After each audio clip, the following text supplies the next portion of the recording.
Good morning, good morning. Happy Saturday for those of you who are watching.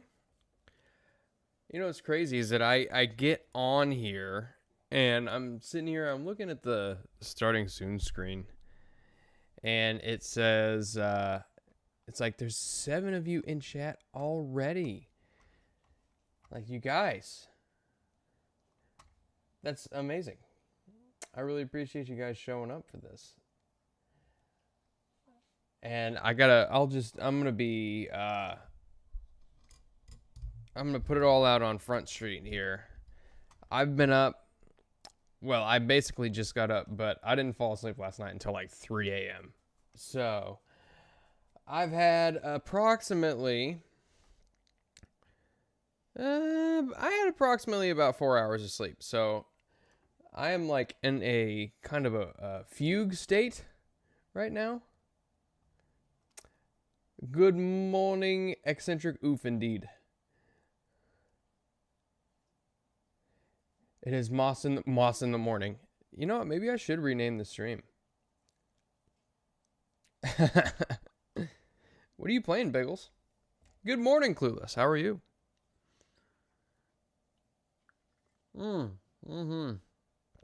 Ah, yeah, sweet, sweet coffee. Here, let me get you guys some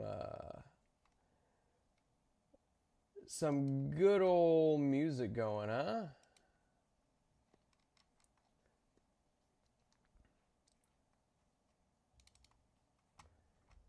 There we go.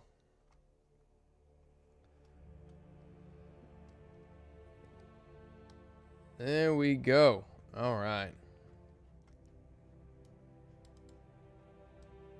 Yeah, you know what, Bagels? We need to do some shorts over on this channel. It's just neither of us have time. Neither of us have time to put those things in. Put those things together. Cold Steel 2, huh? I've not played Cold Steel 2. I've not played any of the Cold Steel games.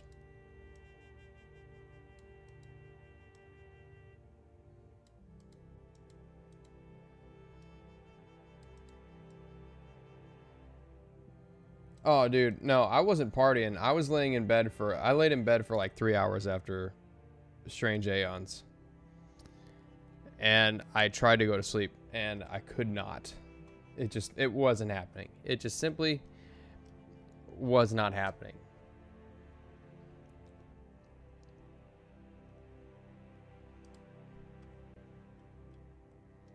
Time to make brekkie. I like that.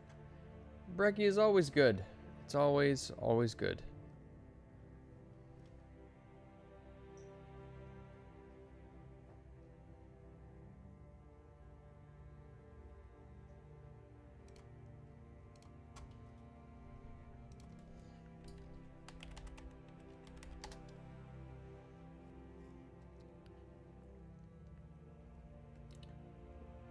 That's a sidewalk?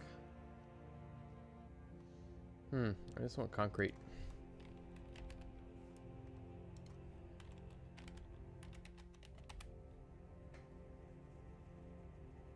Yeah, it's weird because, you know, some days, like one night over the course of the week, I had,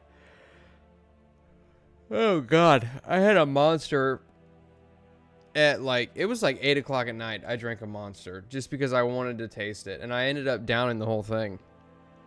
Went to bed at 10 and I fell or 11 or so. Fell right asleep. No issue. I had a Monster at like, you know, it was probably closer to 7 last night in preparation for Strange Aeons because I was already feeling myself about to fall asleep. And here we go. I was up for another 8 hours. So it was quite the experience. Hello, Nozaku boy. Hello, Paul. Wow, you stopped one stream with me in it to come and watch another stream with me in it. I appreciate it.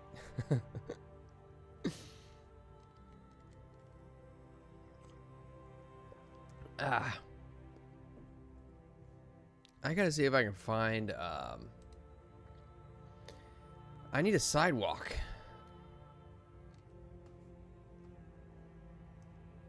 I'm gonna see if maybe there's something I can double. There's It is, yeah, it's definitely a strong coffee day.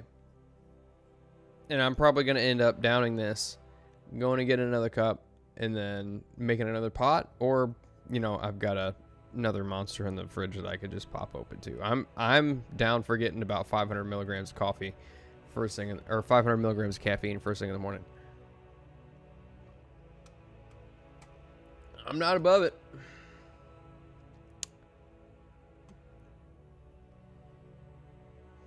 Hello, 4D Viking. How are you?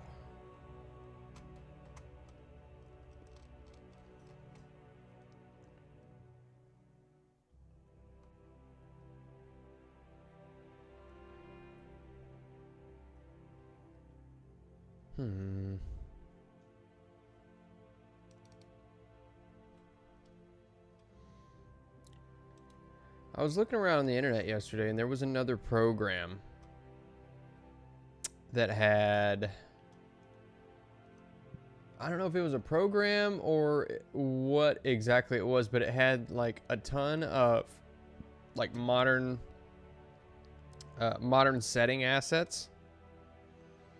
And so I was thinking about it, and I was like, man, I could definitely do that. I didn't want to drop the cash on it, but it had a bunch of modern assets and not like sci-fi. So I could actually do, you know, like a believable like 90s to 2000s type aesthetic, and not have to worry about, you know, oh, is this too sci-fi? Is it too futuristic?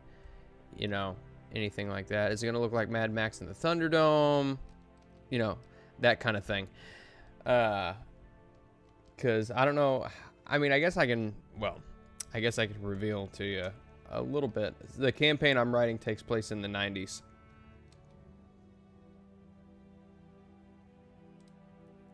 Still behind on streams. I haven't even finished Fear of Ages Past yet. Hey, man, it's still there for you, and that's the beautiful thing about it. It is always going to be there for you. The internet lives forever, and so will my face, whether my parents like it or not. At least I'm not naked. Monster and make a fresh pot. Drink Monster while coffee is brewing. See, you know what, Paul? This is... You sound like a construction worker. I feel like that's something a construction worker would say.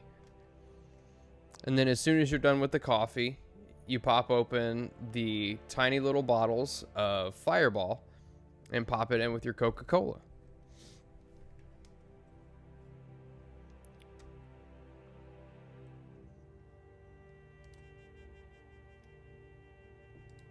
I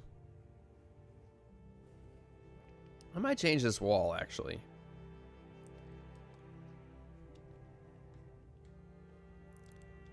Because that doesn't look like... Is this a metal wall?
Oh, man.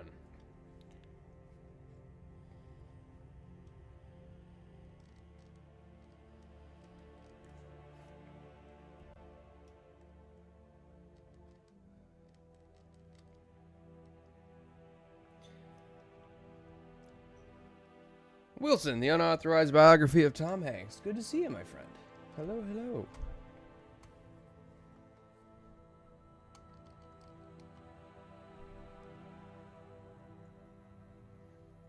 Fancy glass doors.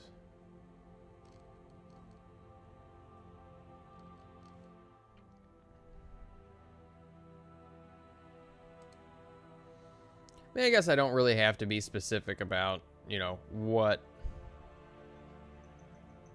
setting I'm using this for, if I'm going to use this in my game or not. Although I would like to be honest with you. Like, I would like to use some of the stuff that I make in my games. But if I can't, I can't, you know. That's just all there is to it. It's not a huge deal. 83, 78.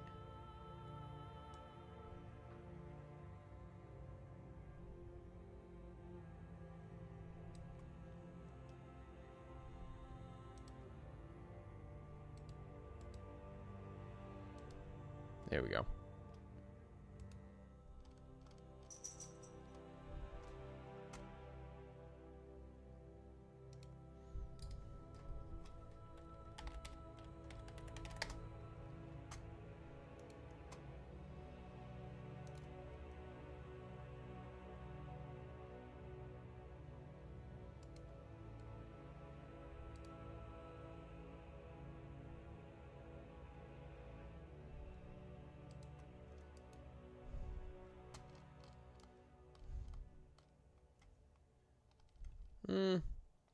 Actually, you know what? I think these need to be around back.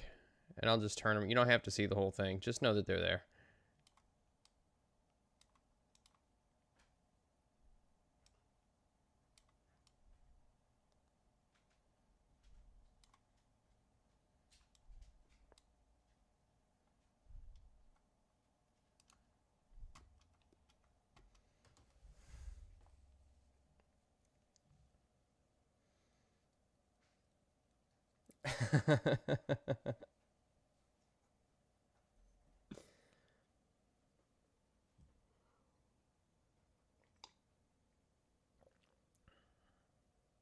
JJ, good lord. Biggles, I don't know if you know this. We have used one of my maps already. I don't know if you knew that. We definitely did. And I don't know why I keep forgetting. I've got a map that's done, and I keep forgetting. I'm gonna be the first to apologize, guys, if you guys are supporters on Patreon, because I have had a map. I don't know if you guys recall the church map. I've had that map done for like 3 weeks now, and I keep forgetting to put it up on Patreon. So I'm going to apologize to you formally, because I am terrible about that. I need to do that.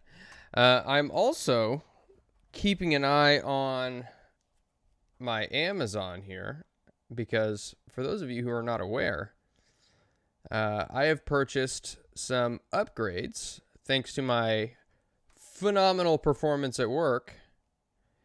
I have gotten a sizable bonus, which the federal government has decided is a good portion of which is theirs. But I got enough to make a pretty good upgrade.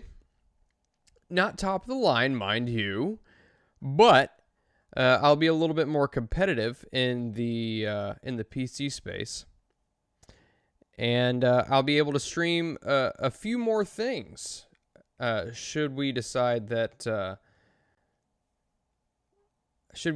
I keep streaming my gaming endeavors.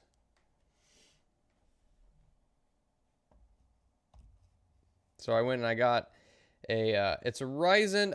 I don't know. I don't understand how the processors work there. I have the government too, Biggles. Yeah, so do I.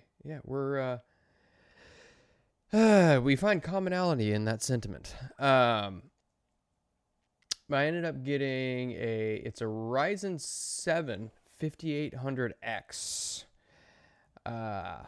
So as far as processors go, as far as I understand, that was pretty mid-tier, and I think that one released, was that 2022? So I'm still a few years behind on that one.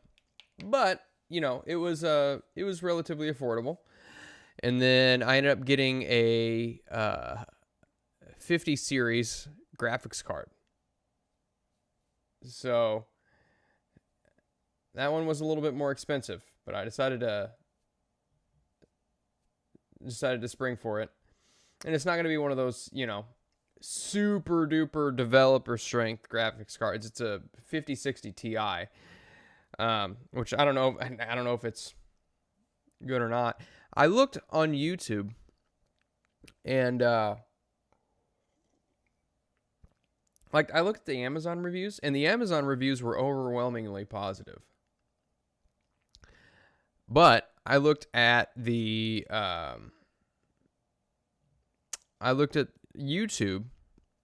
and everybody on YouTube is like, don't buy this, don't buy this. I'm like, well, in my mind, the people on YouTube aren't using it. They're just testing it and comparing it to other things. And comparing it to other graphics cards. And they run it through one test, like a benchmark or something like that, on a couple of games. And I'm like, these guys aren't going to have real world experience with it. The people on Amazon are. The people who bought it. Because it's still an affordable card. And, they have good things to say about it. You have a 4090 series? 4090? You have a 4090? Dude, that's like, you're dropping oodles and oodles of dollars on that. That's incredible.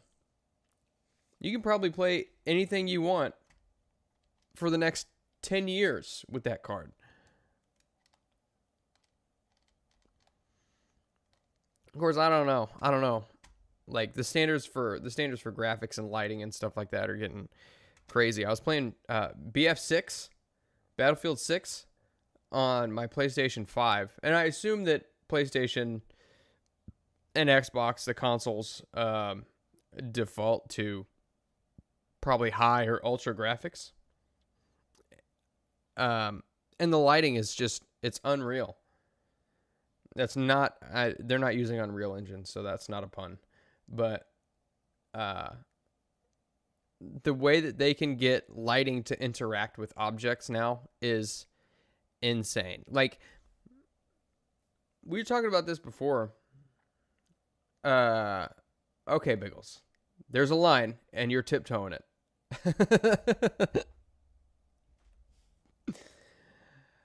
What was I saying? I can't even remember what I was saying. Oh yeah, we were talking, was it last week we were talking about graphics and the fact that like they haven't, like the textures haven't really gotten a whole lot better for the last probably 10 years. Like the high-res textures have been around for a while, and we haven't really seen a ton of improvements on those. But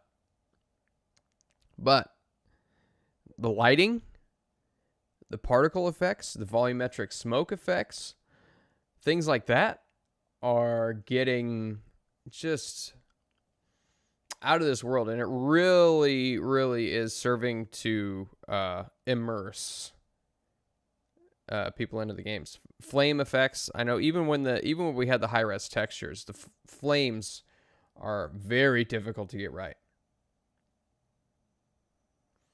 And they're getting better. They're getting better. They are definitely getting better. Play mostly pixel games. Yeah. I did notice that. Which there's obviously a lot of value to those pixel games. Yeah. No VR for Moss either there, Wilson. Something about oh man, guys, I want to tell you about the new campaign that I'm doing. Do you guys want to hear a little bit about the campaign that I'm currently writing and working on putting together? I will tell you this much before I tell you anything plot-wise. So basically, I have the system itself is so new that there haven't really been any published adventures written for it yet. So I am writing the adventure. So we'll see what where my skill is as a writer. Um, but it also doesn't have full support on Foundry or any virtual tabletop for that matter. And so it's got the basic outline of the like for the system. So somebody has actually gone in and coded, the character sheet into Foundry. They've coded all the roles, how the roles work. They've got a few custom graphics in there and stuff like that. But as far as like constructing just your kind of standard enemies, your items, all that stuff, I got to do all that. And so it's taken me, it's going to take me a little while to, it's going to take me a little while to get that all put together and get it written and make sure that it's ready, to film something. Foundry is fucked for ours. Yeah, for sure. It's definitely got some issues. And whenever you've got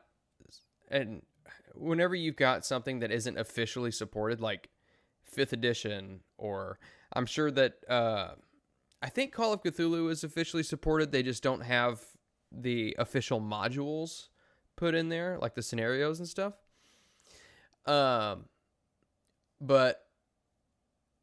luckily, like the One Ring has a very, very passionate fan base. And so I was actually part of the Discord where the guys who were coding the One Ring Foundry module, they have a Discord, and they were, they talk to people and stuff like that, talk about improvements, and they are constantly doing stuff. So kudos to them for that. But yeah, this one's a little bit different. The last update to the module for the system that we're working on is very much the last time it was updated was about 4 months ago.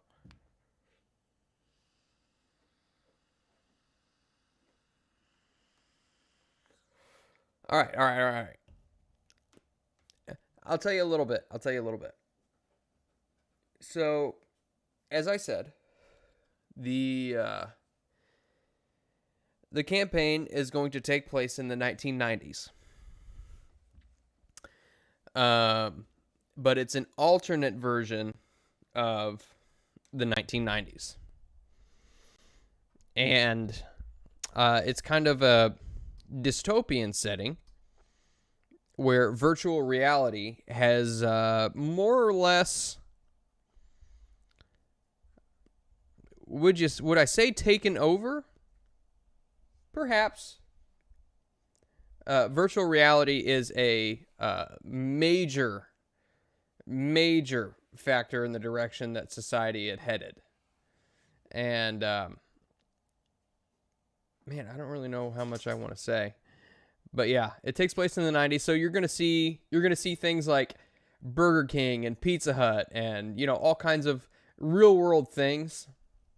I really wish that I could play 90s music on stream and not have it completely just blocked. Because that's a big theme in it, is 90s music. But I'll also give you a hint. There has been a movie made about it, but the movie, to my understanding, I haven't watched it, but the movie is not great. To my knowledge. The reviews on it have not been great. But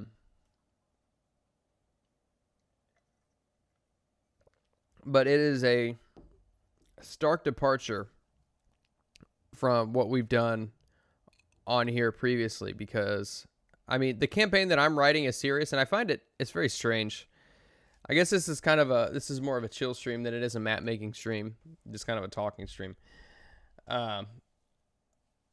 Oh, a McDonald's map with a ball pit? Why didn't I think of that? That's genius. Yeah, so the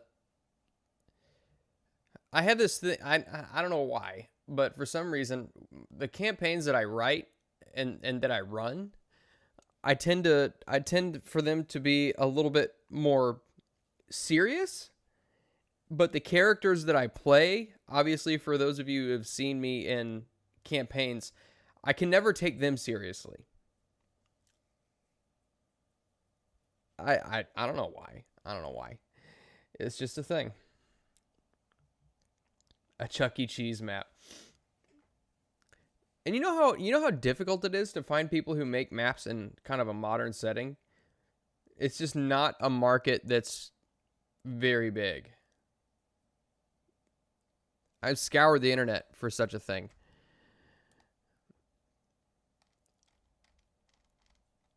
And let's see. I think this area over here needs a door too. Um, but yeah. Yeah. I think this here.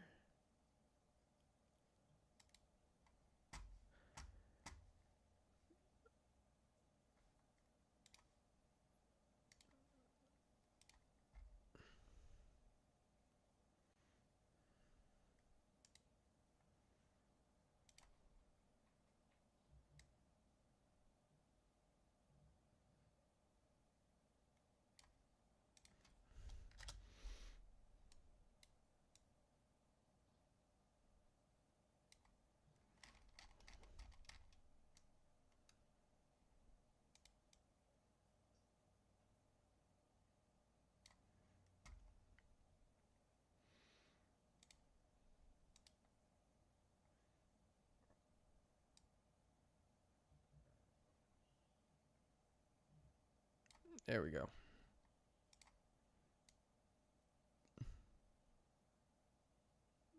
Oh God.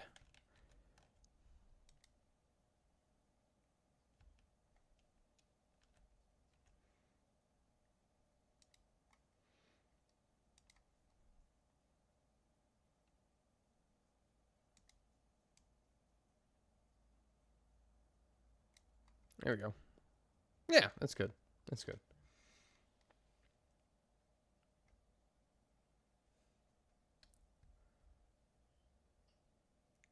The drunk parents, yeah. Yeah, you really gotta. Yeah, that's true. And I was gonna try to with Oliver, to be honest with you, but then Dave had said something about him having a lisp, and it was all downhill from there. I was like, okay, yeah, he's a vampire. He would definitely have a lisp. And now, since I put a lisp on him, he's just it's impossible to take him seriously. You just can't. You can't take him seriously whatsoever.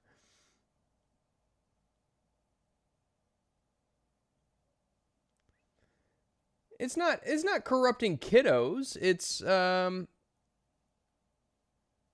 you guys are in certain cultures might be considered adults,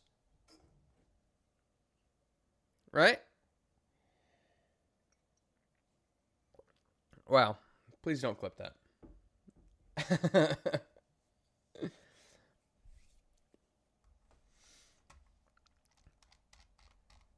I have hunted for modern assets. Um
hmm.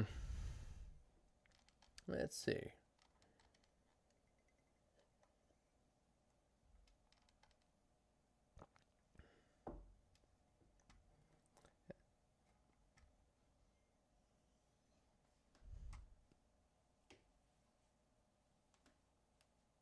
Well, I got to get rid of somebody. Hold up.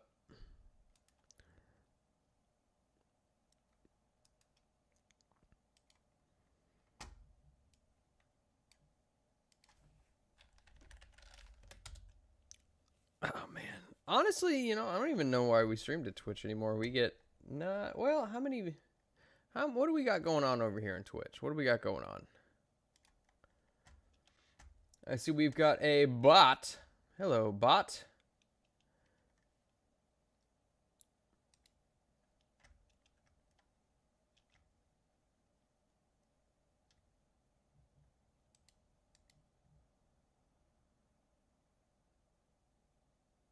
Goodbye, bot.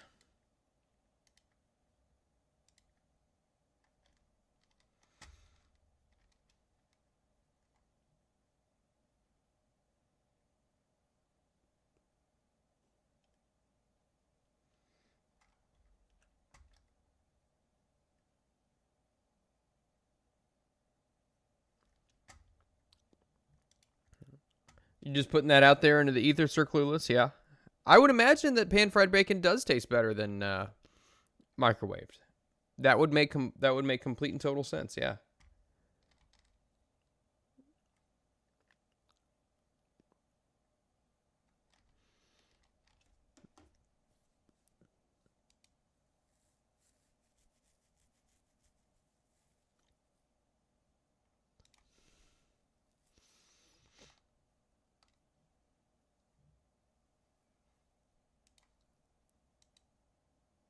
They're 92.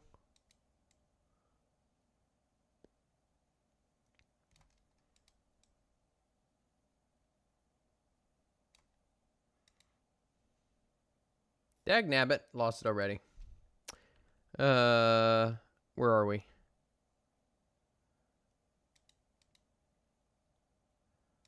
There we go.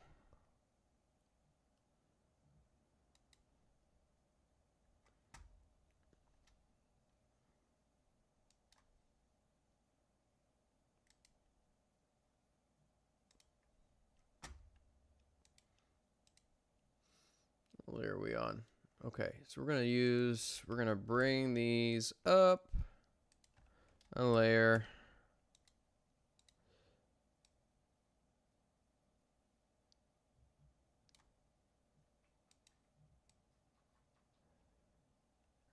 Here. You know what? We're just gonna see if we can find. I don't like these chairs very much. It just doesn't. I don't know, man. I don't know.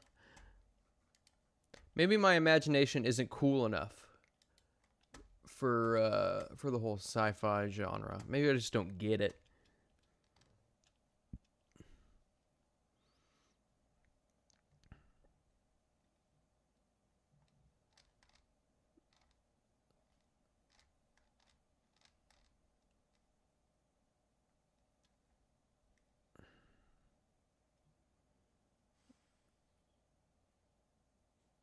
Mm.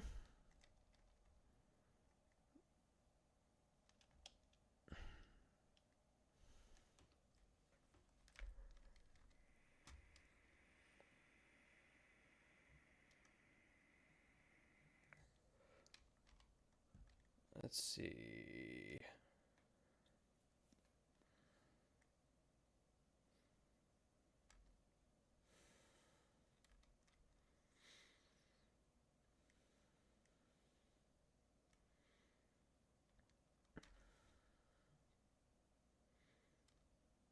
Rocking chair.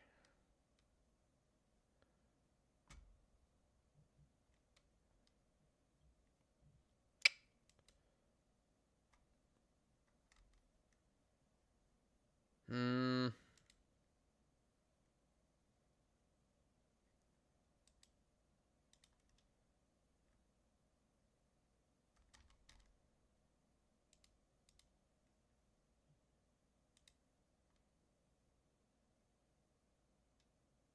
Oh, look at that. Okay. Okay. We got a few more chairs here. Cool, cool, cool. These are very big.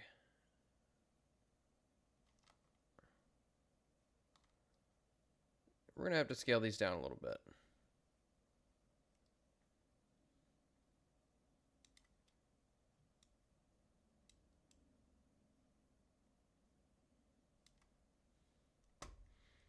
And I kind of want to... Let's see.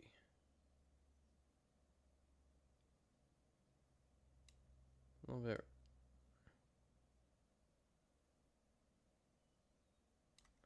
Minda. Yeah, there we go. There we go.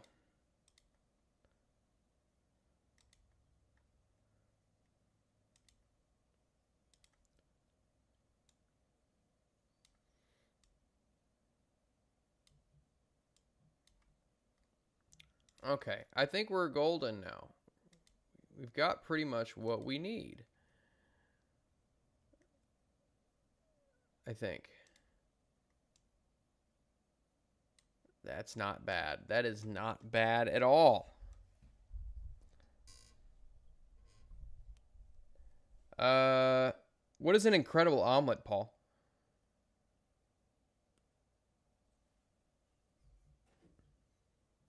I am curious.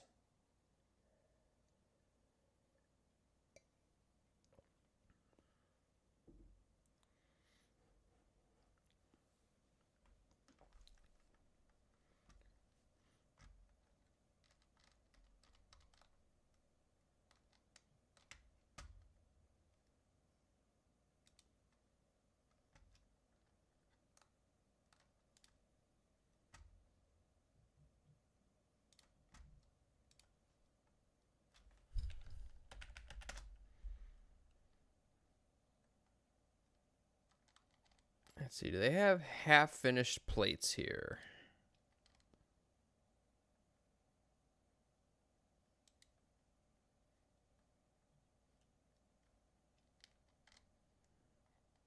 Yeah, we can worry about that later. Oh!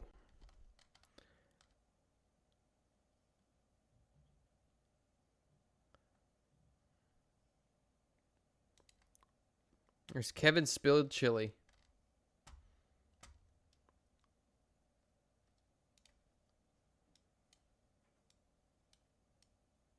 I think realistically, if they're carrying it, it would be spilt that way. There we go.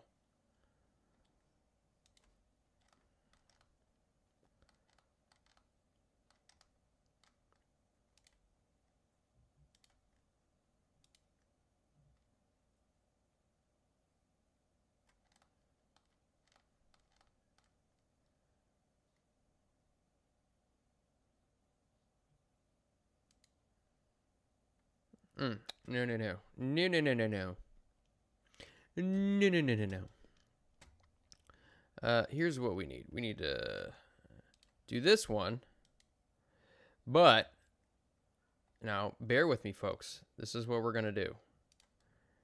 We're going to take this one. And we are going to stretch her out just like that.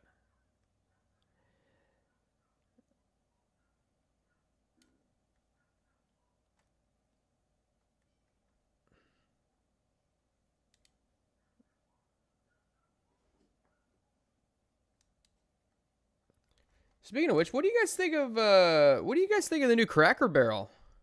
Pretty ingenious marketing strategy they got there, huh? Ooh, corned beef hash. Oh man.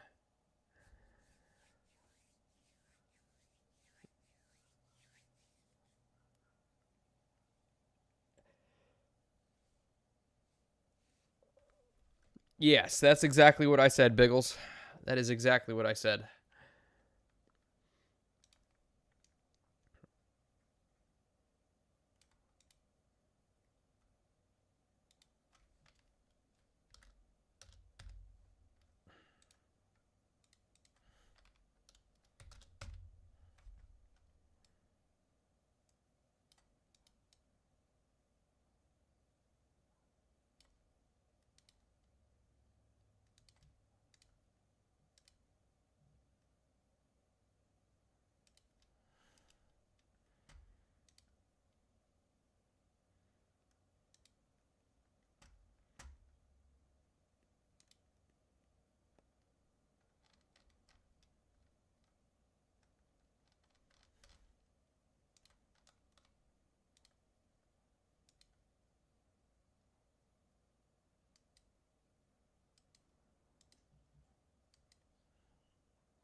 Nope, we need 180 degrees. Boop, boop, boop, boop.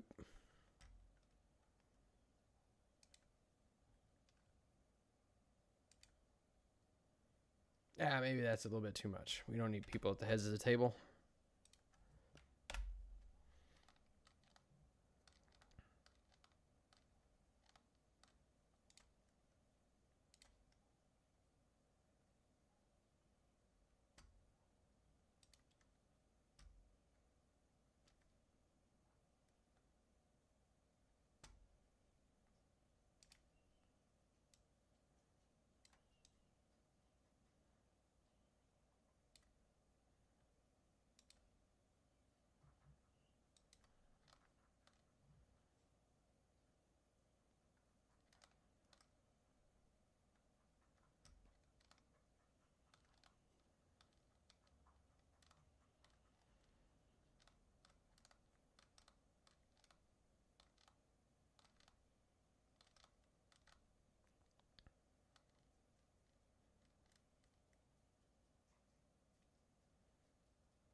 Yeah, we want to kind of keep that lane open a little bit.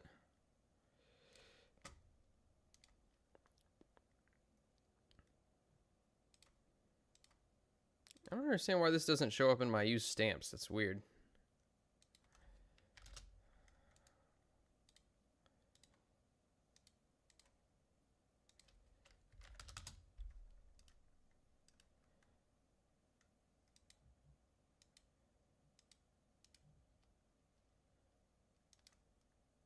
I think we're gonna do this, and we're gonna adjust the colors a little bit.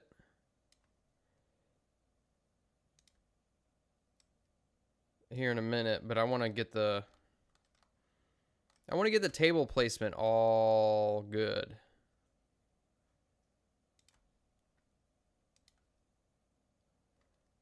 Are we randomizing angles here? What's going on?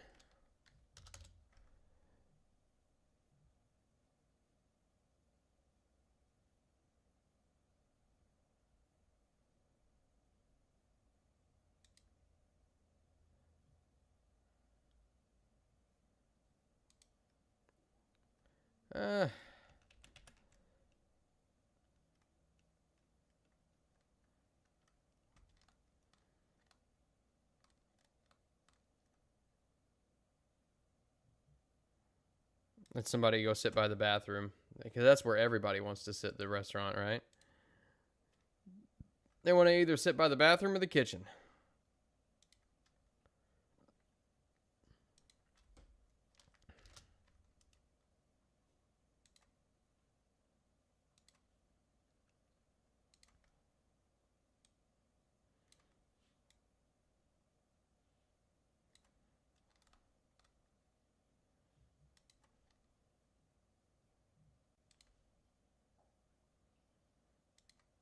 Here, we're going to do that, and then we're going to take this.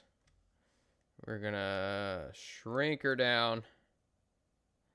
We got ourselves a nice mat for people to wipe their shoes on.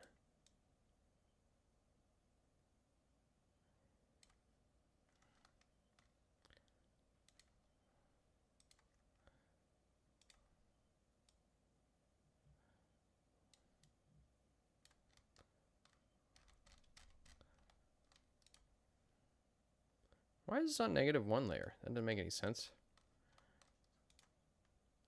It's in the underworld. Good morning, History Eraser button. See you later, eccentric. Yeah, I saw that. Yeah, Cracker Barrel has already lost $200 million. 45%. Or it's like somewhere around the 45 to 50% mark since that CEO took over, which is crazy.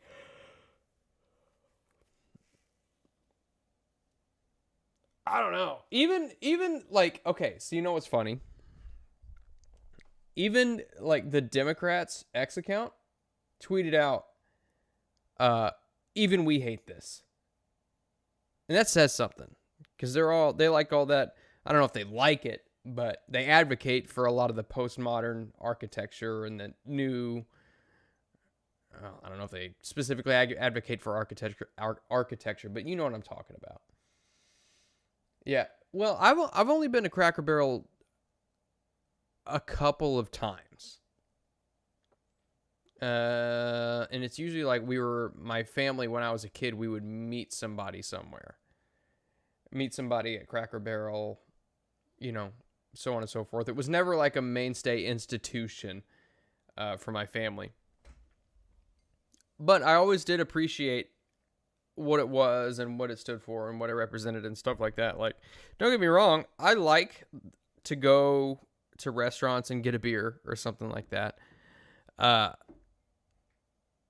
But I always did like the fact that it was it was a dry establishment. It was a much more family-oriented establishment, and now they've got alcohol. They're doing all these muted colors, like whites and grays, and very artificial drab browns, and it's crazy. It's crazy to me that they thought that this was a good idea. Our CEO wants to update the old country store for the modern audience. Something, $20 million in market cap. Yeah. So I was listening. I can't remember who I was listening to yesterday morning while I was getting ready for work, but they were basically saying that Cracker Barrel used to send, they had a team of people who would go out and they'd go out to like antique stores, estate sales, rummage sales, everything like that, and just buy things like antiques and stuff like that from the local community. And they would put it in their local restaurant. So that way every Cracker Barrel had its own, unique feel. And so I was listening to that. I was like, wow, that's really cool. So every Cracker Barrel kind of has a bit of a touch of the local community inside of it. It's not like an Applebee's where you get all that memorabilia up on the wall and stuff like that. But like in my case, they might have like a bunch of things that were made by like old antiques and stuff like that might have been made in companies or businesses, centered around like the St. Louis or Kansas City area. Or maybe, in the communities surrounding. But I thought that was really cool. And they've got rid of that for a more globalized, one world community type feel. We're all global citizens. Global citizens. I say all that to say that, like I said, I haven't been to Cracker Barrel in years, so I don't really have a whole lot of room to speak. But it just seems like it's just so tiring.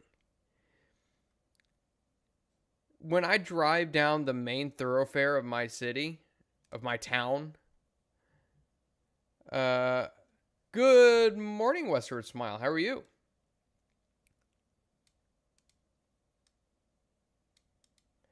That CEO is the type of lady who would look at their bulk of their customer base and say, ew. That's good. That's good. Yeah, 8 of them because they tend to be by the interstate. Yeah. Yeah.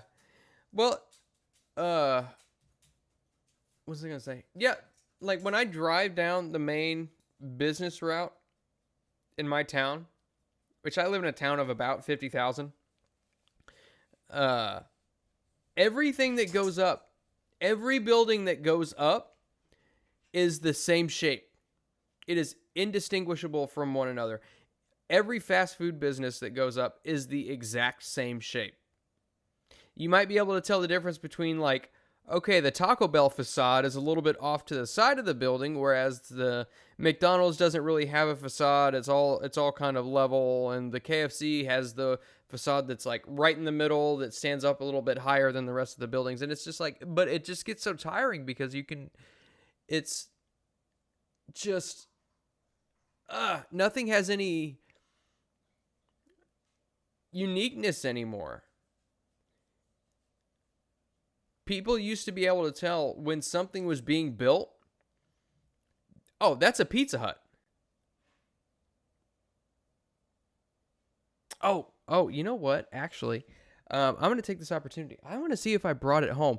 Somebody brought us at work. We've got the absolute best UPS guy, right? Every time he comes in, I think, is he UPS? Yeah, he's UPS. Every time he comes in, he's like so happy. He's fast.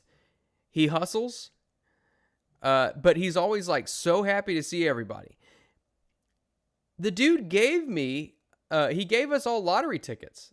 He's like, hey, I got presents for you guys. I'm like, what? Really? You're the UPS guy. You're not supposed to have presents for us. He gave all of us at work lottery tickets. And then yesterday he comes in and he gives us these things. I'm gonna see if I brought it home. So give me just a minute. I'm gonna go refill my coffee real quick and see if I can grab this. Later, Biggles. All right, I will be right back, guys.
All right, we're back.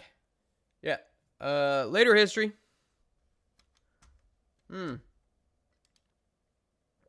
Oh, good Lord. We haven't had music playing on this for the last several minutes. Or probably for the last, honestly, 45 minutes, if that. Let's go ahead and play that again, and I'm going to put this on repeat so that way that doesn't happen again. Hello, Chrysanth. How are you? So this mailman, or this UPS guy, said that one of his customers gave him a bunch of these. Are you ready? Here, let me go full screen. All right, so that way you guys can see my bed head in all of its glory. This is what he gave us. Does that look familiar?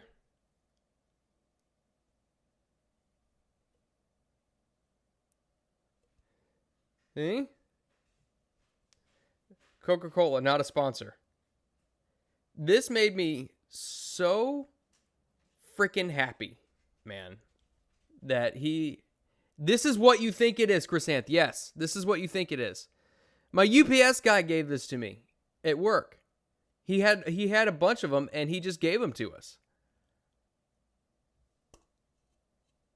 What restaurant does that make you think of?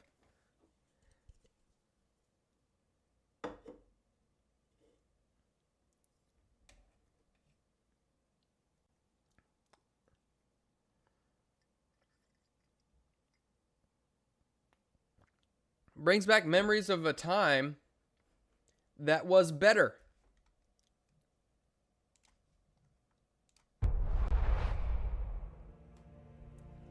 That's why I said everybody has a core memory of reading books and then going to Pizza Hut and eating just a little personal sized pizza and like having to double fist these cups to drink their Mountain Dew out of or whatever. This is a core memory. And I know every old pizza joint had these, but like this is it's a Pizza Hut staple. And they don't do that anymore. Like the Red Roof, you walk in, you smell the pizza, you get your personal pizza because you work so hard on reading all those tiny little books. You feel like you're such an academic. You get your giant soda pop. And it's just, you go to the salad bar, you look at the salad bar, you don't like salad, so you don't get anything, but you look at the ham and the eggs and stuff like that, you grab a plate full of that stuff to hold you over until your pizza's done. Guys,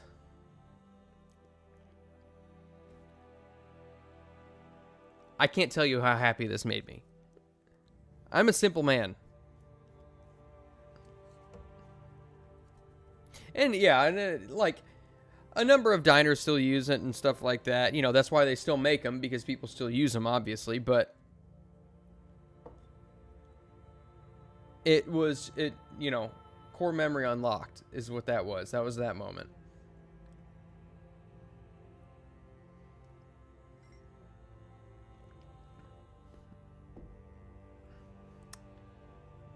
I was a happy man yesterday.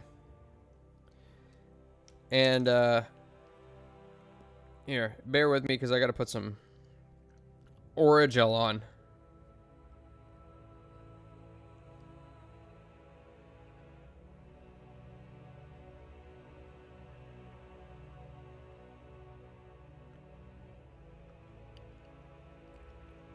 I'll tell you what, I might need to go to the dentist or the doctor or something, because I bit my lip so freaking hard last week.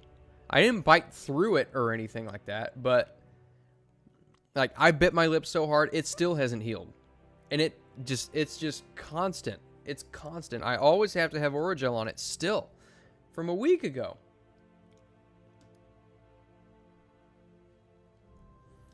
Yeah, exactly. Back when fast food chains were fun and not an office break room. Yeah. Every place that you went to had character. They all had their own little aesthetic. And now the only difference is like Taco Bell is like purple, has a little bit of purple in it. McDonald's has a little bit of yellow in it. Like, I don't even go into them anymore. When's the last time you went inside a fast food joint and Orajel is the only real one? Look, that comes naturally to me, okay, Chrysanth? That comes natural.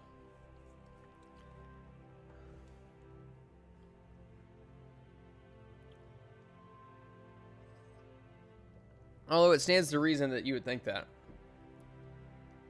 I'm like a horse with peanut butter on its tongue.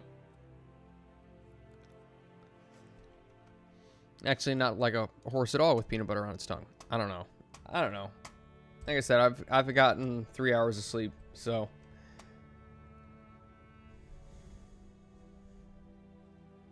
Oh, well. Yesterday because you picked up money from them. Yeah. You're too short for most drive-thrus? Really? Interesting. Wait, Paul. Okay, I feel like we've gone over this before. Do you work for a money transportation company, right? Like Garda or Loomis or something like that? Driving around in those armored trucks?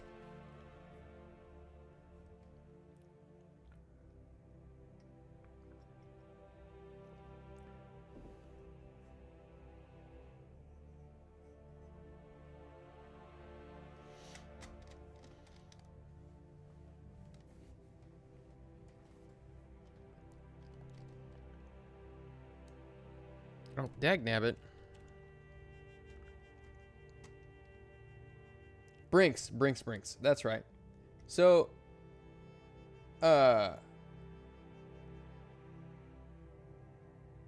fistful of bacon bits. I was referencing back. Fistful of bacon bits. Yeah, fistful of bacon bits. I love bacon bits. You know what's funny? I watched. What is that movie? Jason Statham. Wrath of Man. No. Is it It is Wrath of Man. Yeah. Have you guys seen that movie? He basically starts working as an armored truck driver. There's 2 movies like that on Amazon right now. There's Wrath of Man, which is actually not a bad movie. It's decent. And then there's The Pickup, starring Eddie Murphy and Pete Davidson, where they play armored truck drivers.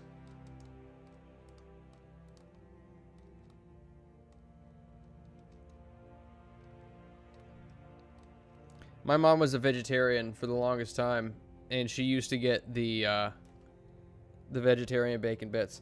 And while they were garbage and probably contained nothing but horrible chemicals and soy, they actually tasted pretty good.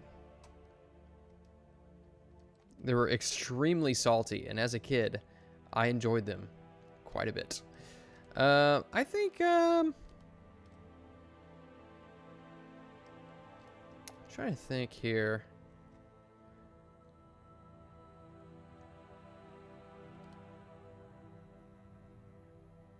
Let's see, we got all kinds of points of egress.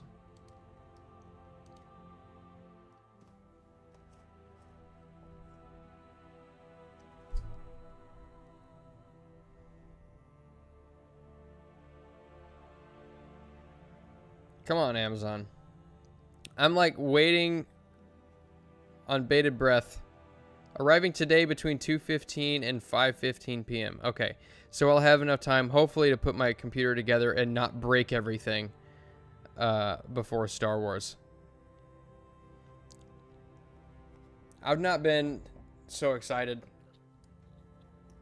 for really much of anything in a long time.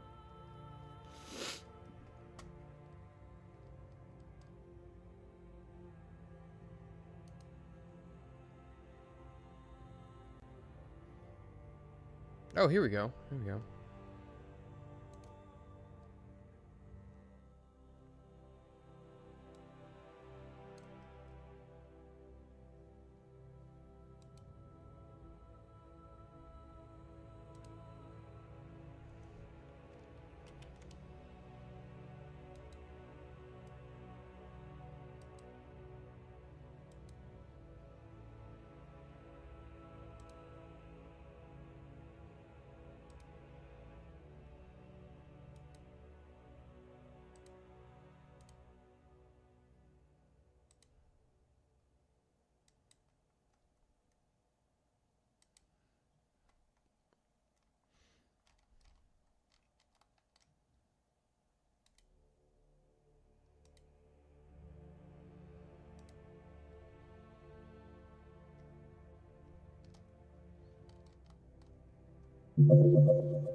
I'm bold not to wait until tomorrow or something. Well, I get excited about things and I just don't want to wait. It's simple as that. It's not a bold move. I want to do it and I want to get it done and I want to try it out. That's all it is. It's like Christmas for me. You know, like, you have any idea how long?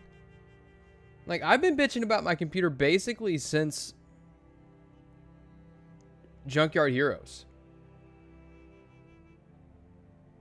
I've been publicly bitching about my computer. You guys are probably sick of hearing me talk about it. And finally, I've gotten the opportunity to do something about it. And you know what? I'm just gonna do it. Why wait?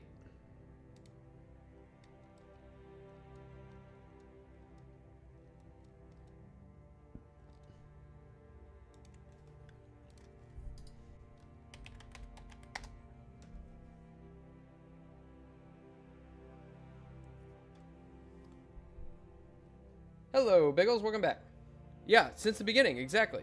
Yeah, Paul, you've been around since the beginning. Holy smokes, you've been around since the beginning, since I joined the team.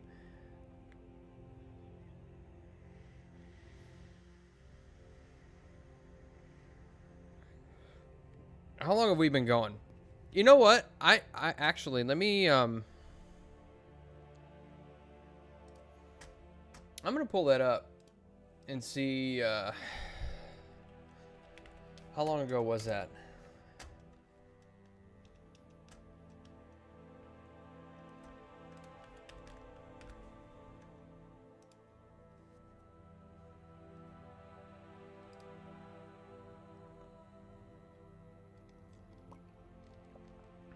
It still kind of breaks my heart a little bit that Geeks and Gamers Tabletop is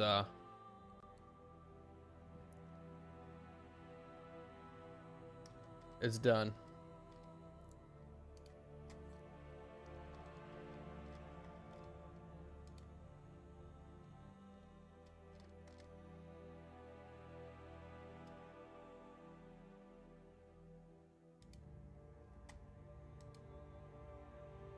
Junkyard Heroes. Character creation was November 10th of 2022. So come November, it will have been 3 years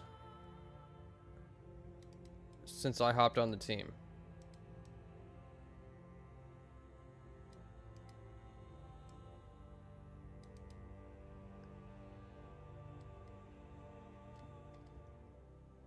Crazy.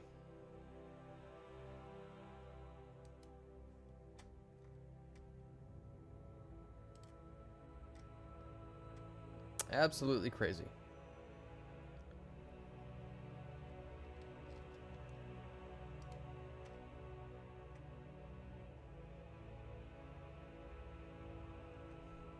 Wow. Yeah, the character creation was nuts.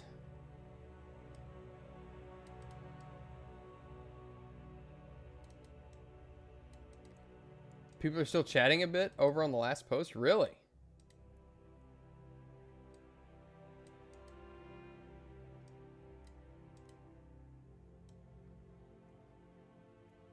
Yeah. Sevi's was a hilarious sociopath or psychopathy girl. Yeah, yeah. Yeah. It's good times. Good times.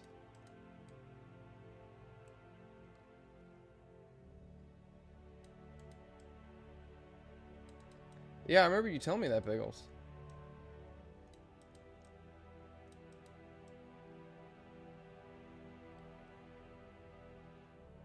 But don't know if you want to give a view to Jeremy / Steve Bannon.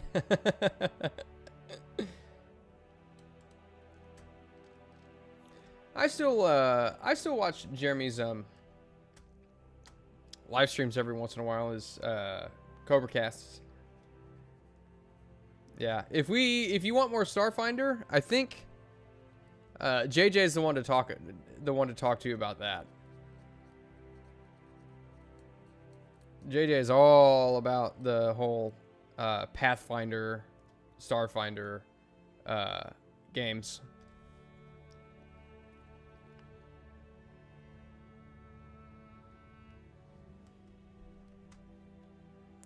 Like I would need to learn that whole system from the ground up, basically from the DM's chair.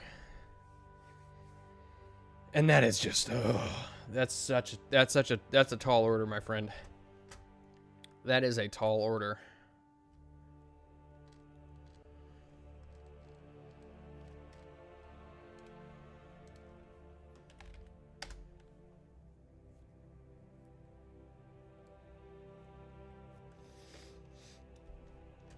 Why'd you sour on Jeremy during the Fandom Menace days? Yeah, JJ's a Paizo guy. For sure, for sure.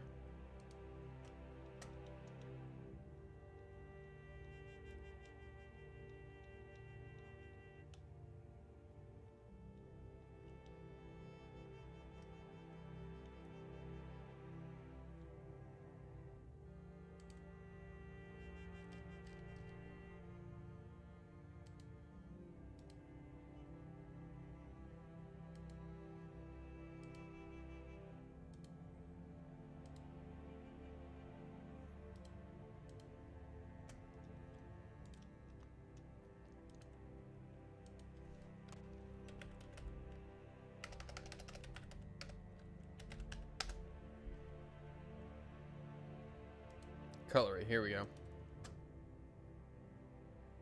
Wow, that's so big. Why are the forks so big?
I want to say it goes beyond some ineffable thing that it's very hard to remember right now. It might be when I realized EVS was a tool, and I lumped them together, which is hilarious now. Yeah.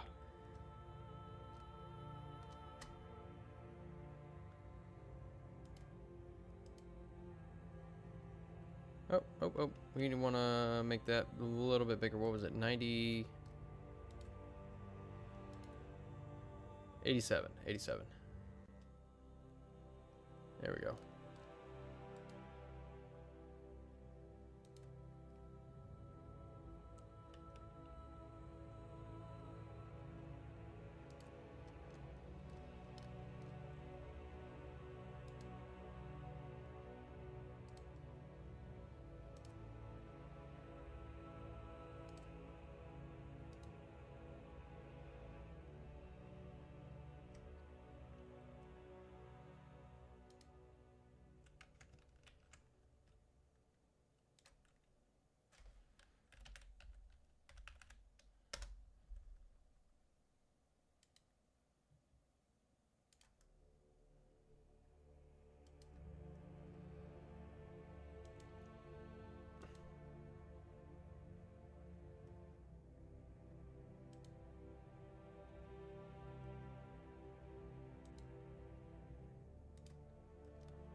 Let's see.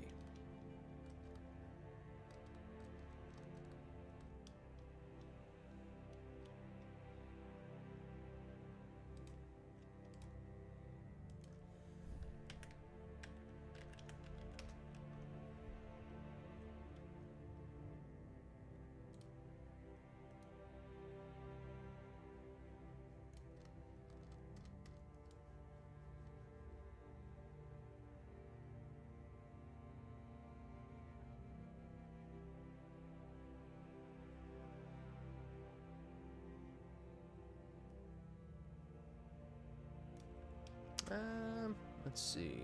I want to do...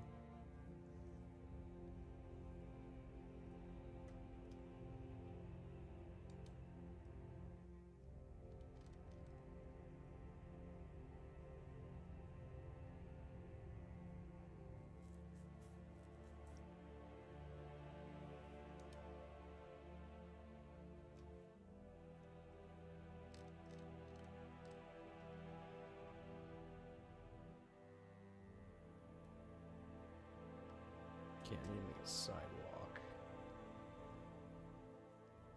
The question is, how?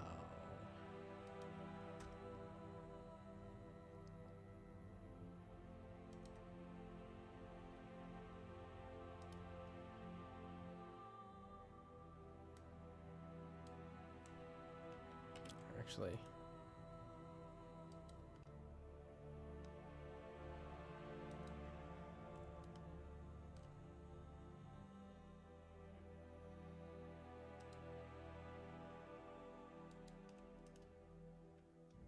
oh.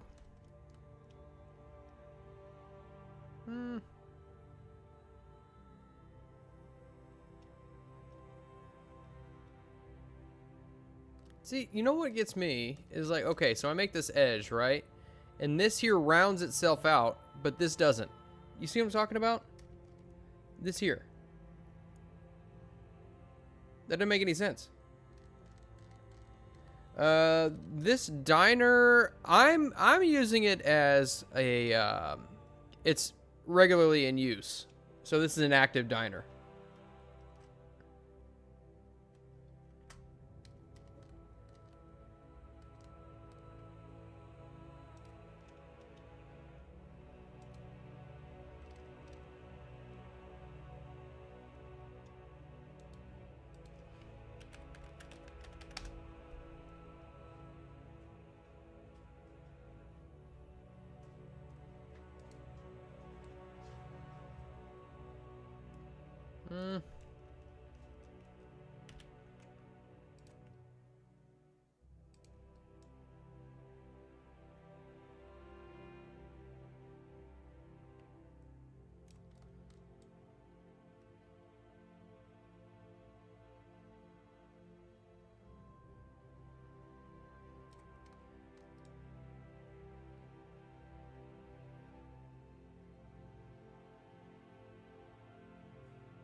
Wow. Thanks, Sir Clueless. I appreciate that. Wow.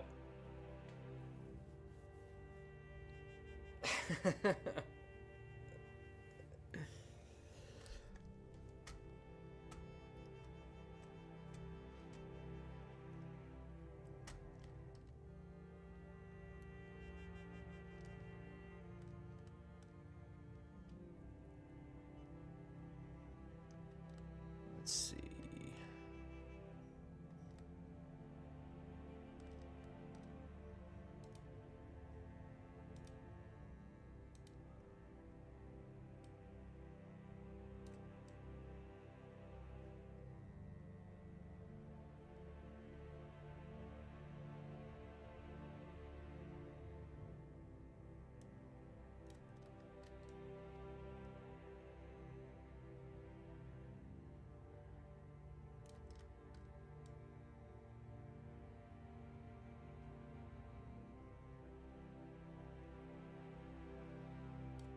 I don't know if I want to do the parking lot all the way around or not.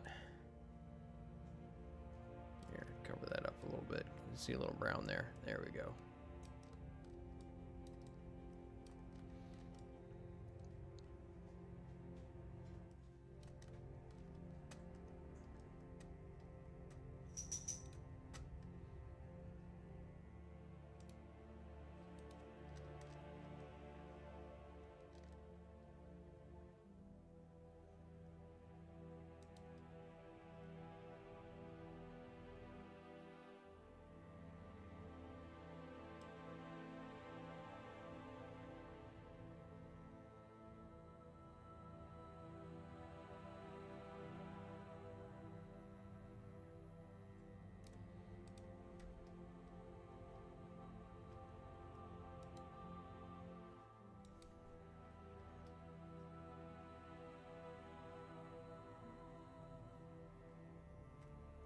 Achievement unlocked. Heard doggo sound.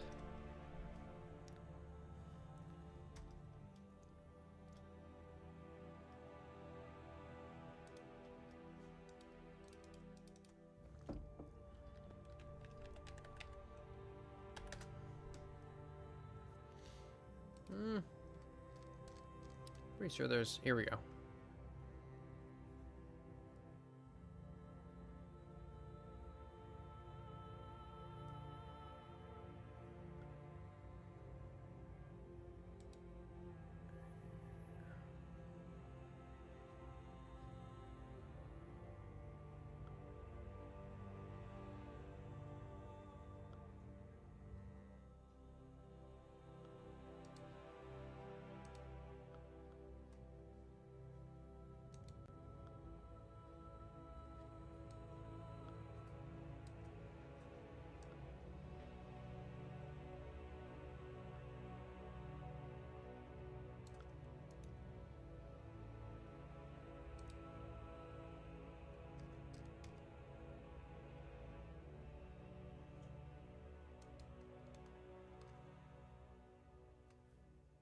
Let's put a card there and see how big it is.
Okay, yeah, that works. That works.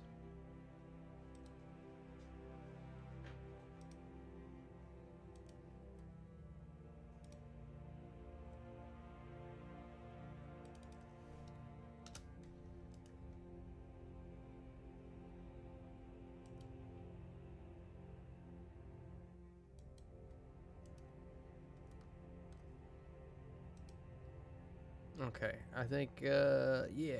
Yeah, that's good. Let's see. Hello, Shadow Warden. How are you?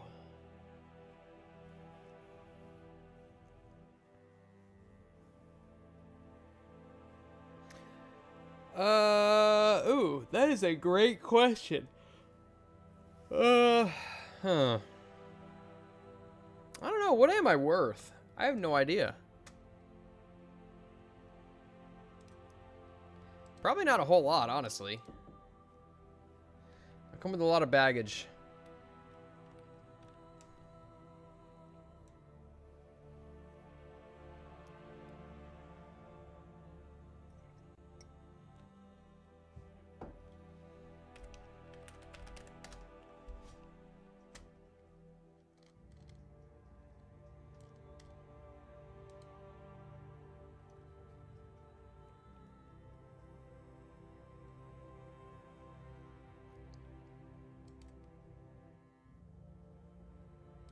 Okay. This is what we're going to do with these. Check this out, check this out, check this out.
You know what? I thought that was gonna work. I don't think that's gonna work.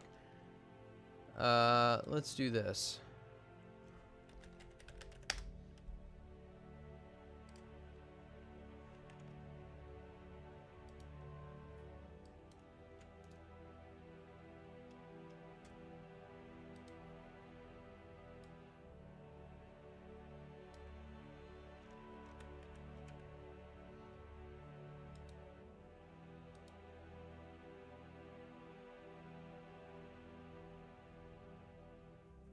I need my size guide.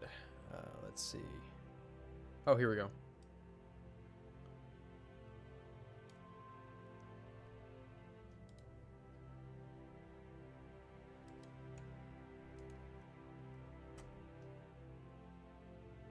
All right. And then I need to...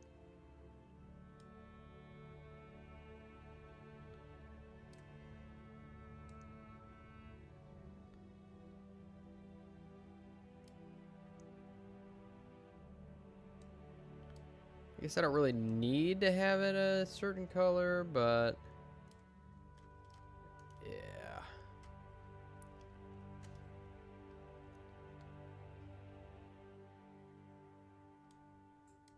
Yeah, I think you're right, Shadowward. You would have to pay somebody.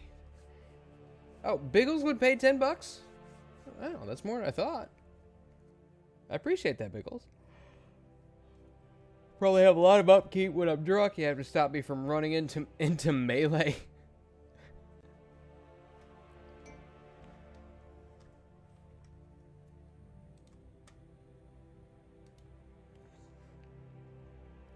Yeah, you know, you've got a point.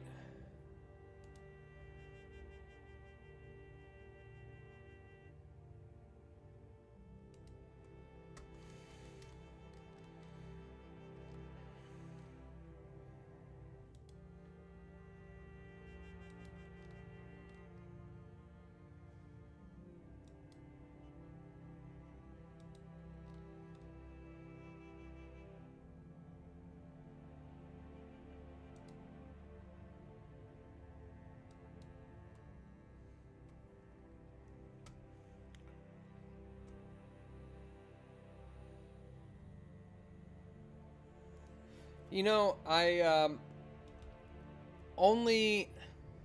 Okay. Now that you've given me a reason for why you'd pay $11 for him and $10 for me, makes sense. I am a low maintenance animal.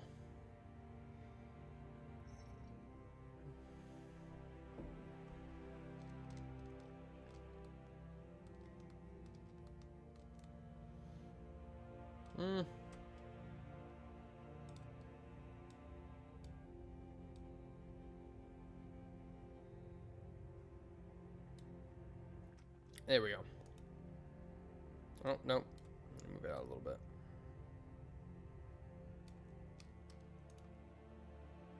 There we go.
That ain't gonna work. Gonna move that up.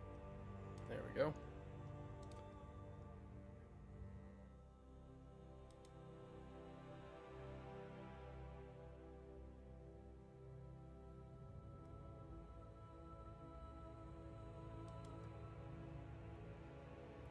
See, I need 4 more of those.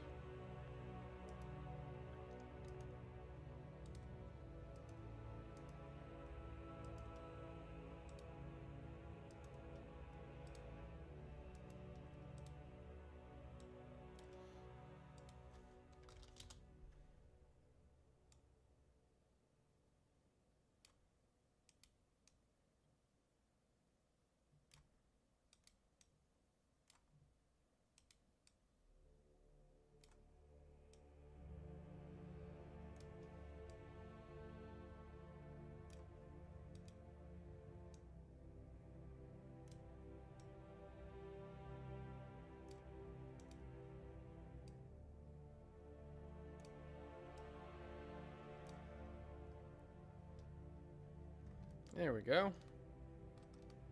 Not too shabby. Not too shabby. Hello, Nomi. How are you?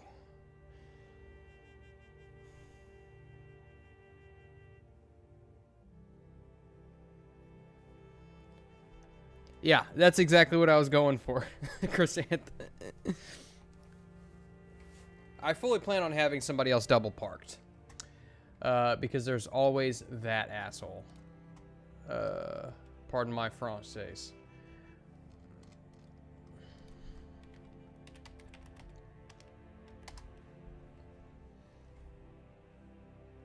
Let's see.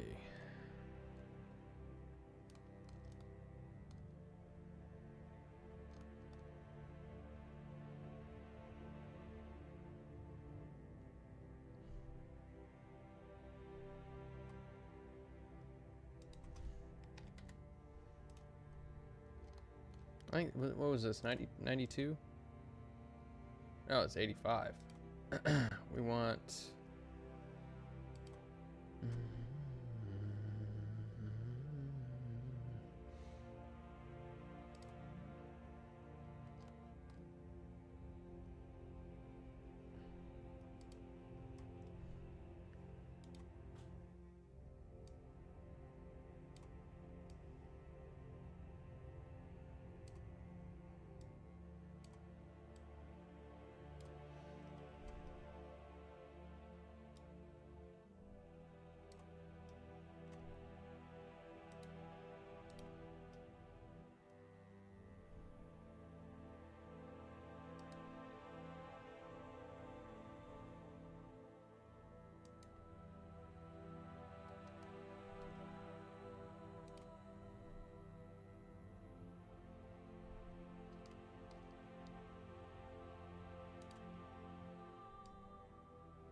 Oh, All right, hold on. I got to do this. I have to do this. Let's see.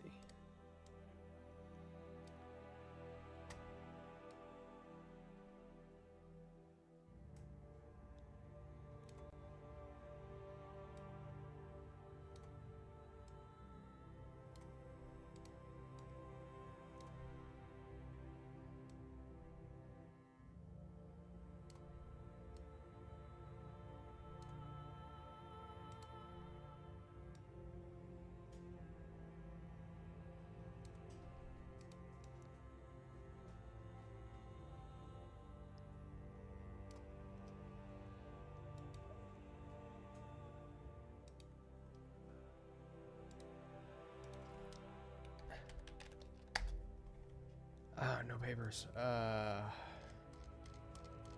me see. I could double up.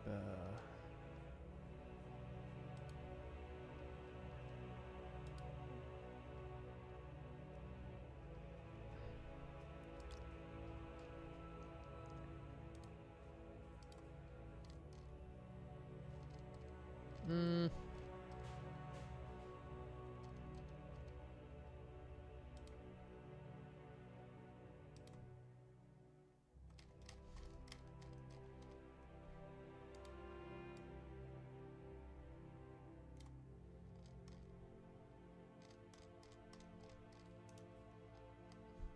He's got a ticket.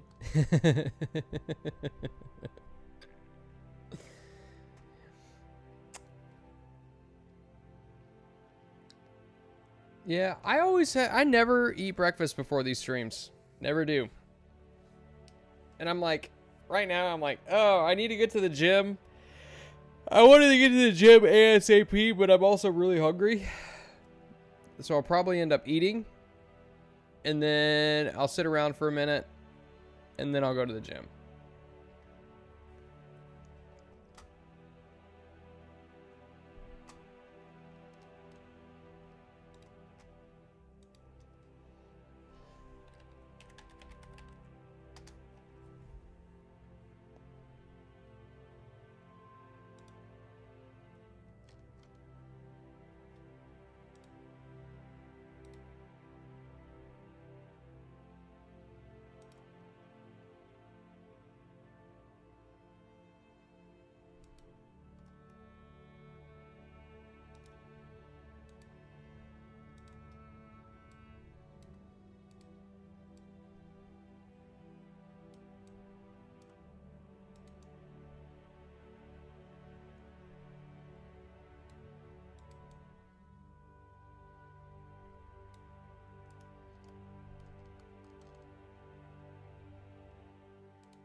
You eat before you... Why is that disgusting? I don't understand.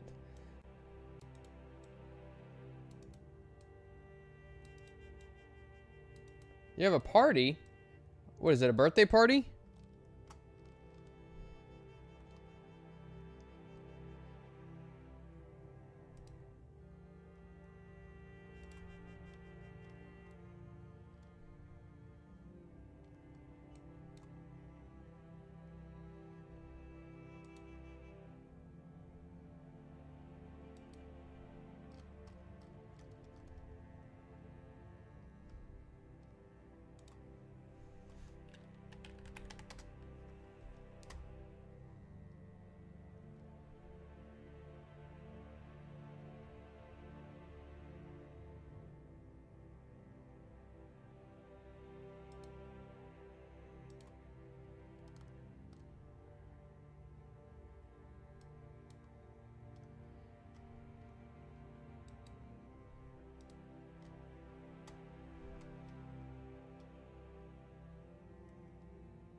That's not a high-class vehicle. And I think, let's take a look at this this motorcycle ain't too fancy. We got one guy over here who's got a nice car, but he's got retirement money and he's been coming to this diner for years.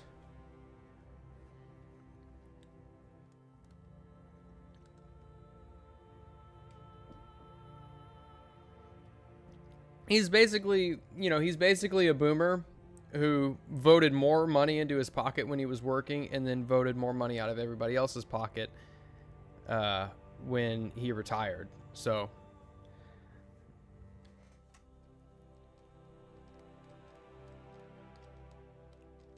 I don't have a grudge at all.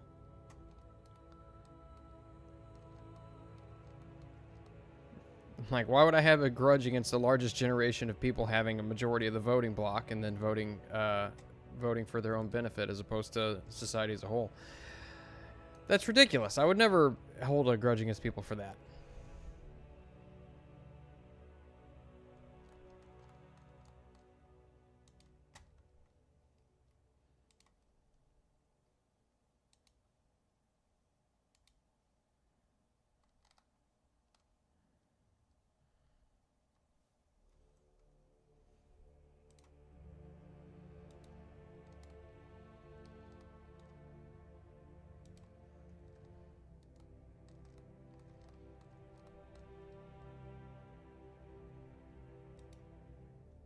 Actually, you know what? Let me get rid of that one because I'm going to adjust this.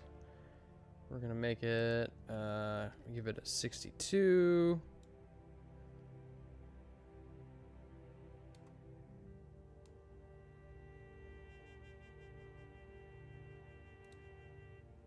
And then I think we're going to...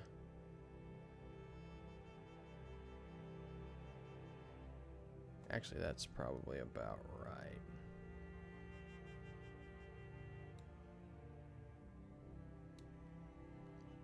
Yeah, we're going to do that same thing over here on this side.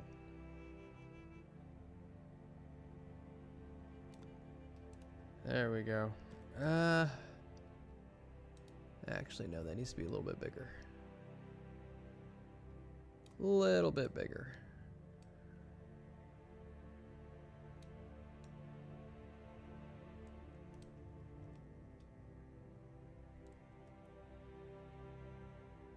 That's a good point, Westward Smile. Yeah, why wouldn't you vote for your best interest? Yeah, you are 100% correct.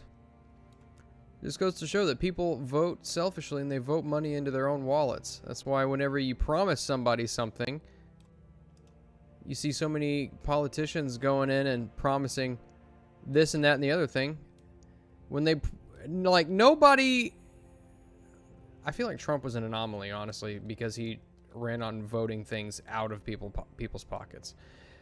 Or he ran on taking, benefits away.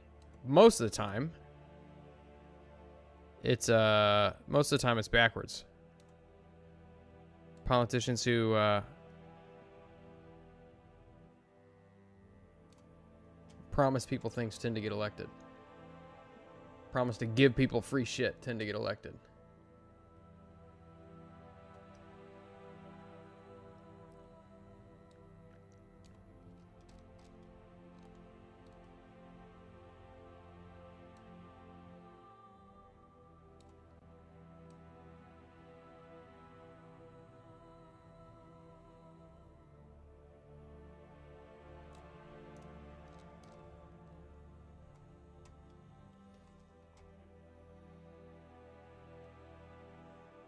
Oh, Shadow Warden, yeah, universal suffrage was a mistake.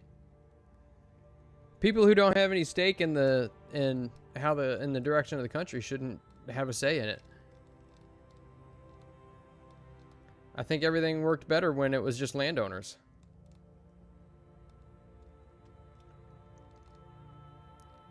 Now maybe that's an extreme. Maybe that's extreme.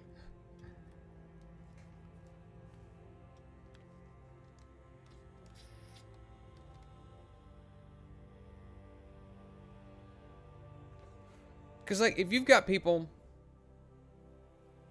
now this might be a hot take, but if you've got people who have a stake in it, They're more willing to trim the fat. They're more aware of the fat that needs trimmed, as opposed to people who,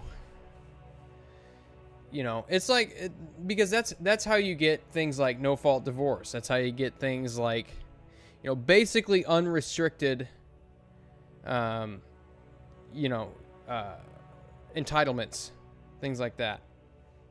I sound like your dad, yeah. Believe it or not, I didn't used to sound like this about, you know, I didn't used to sound like this 10 years ago, which is pretty, you know, par for the course. People don't typically sound like they did 10 years ago, but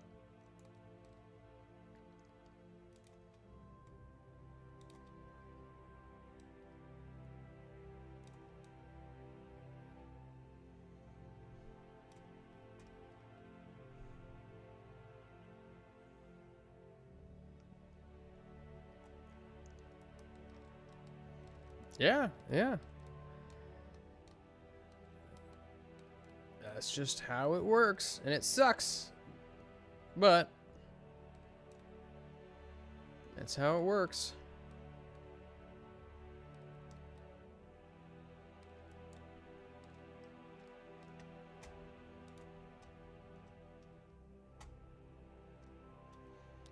Oh, yeah. Well, I was still yelling at the government too 10 years ago, just for different reasons.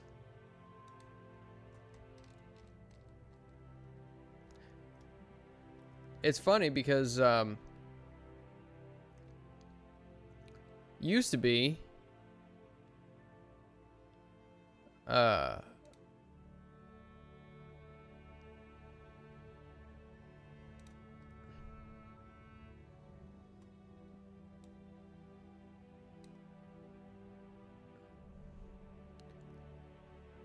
I gotta adjust this a little bit here. Let's see, how do I want to do this? I need to mirror it. Used to be, I was actually more of a socialist, believe it or not. But, you know what's funny is that I started lifting and my viewpoints changed. And the friends that I surrounded myself with helped with that too, because I had made friends with some people who were a little bit more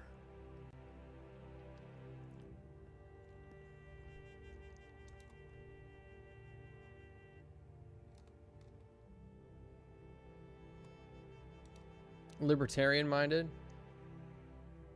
And I'll tell you what, you know, kind of what did it for me. 18-year-old me was taught, repeating stuff I was taught in school, and then I looked up more info, and I was like, you mother... Yeah. Yeah. No, my... Because I used to be, you know, common sense gun control and you know, pro-choice and this and that and the other thing. And, you know, after a while, it was kind of just like, well... you know, I was talking to some friends of mine, and they were new friends at this point. You know, a buddy from high school had introduced me to him, and I was just talking to him and stuff like that. And I remember I had said something about, well, why does anybody need an AR-15? Because I can't remember, there was something that had happened around that point. But I was like, why does anybody need an AR-15? And he's like, well, who are you to decide that? And I didn't have an answer for him. And that's like right there. It was something as simple as that. I was like, oh, that's when it clicked. I was like, oh, well, yeah, you got a point. I guess I'm not. And then after that, it's like, you know, you start looking into, well, why does the government do the things that it does? You look up, you know, people like to spout a lot of adages about Yahtzee Germany, and you find out, oh, well, wait, they disarmed their citizens, and they had they did all kinds of different things, and all these other governments that did all these different kinds of things that rhyme with things that people on different sides of the aisle advocate for, and then you learn that you can trust nobody.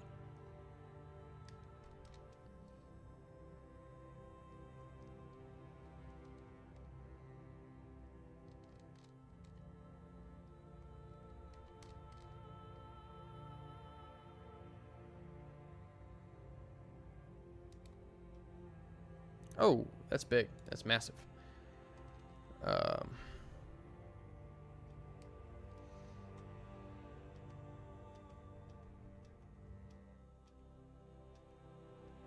Exactly, Nomi. Exactly, because it's super badass.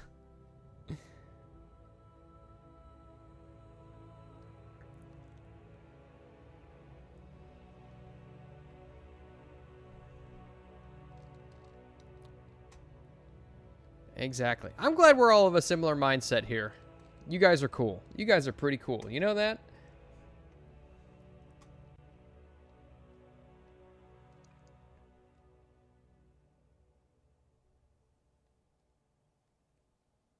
Oh, a Hoppian. Interesting. Okay. See, I like the Hoppian mindset because now I'm not gonna call myself a Hoppian because I haven't read his work, but to my understanding, he's like, now correct me if I'm wrong, Shadow Warden, but I'm gonna try to summarize at least a portion of his thinking. So basically, it's like a portion of his thinking is something along the lines of a free society will always gravitate towards hierarchy, and so any community will have its own version of elites that just naturally occur.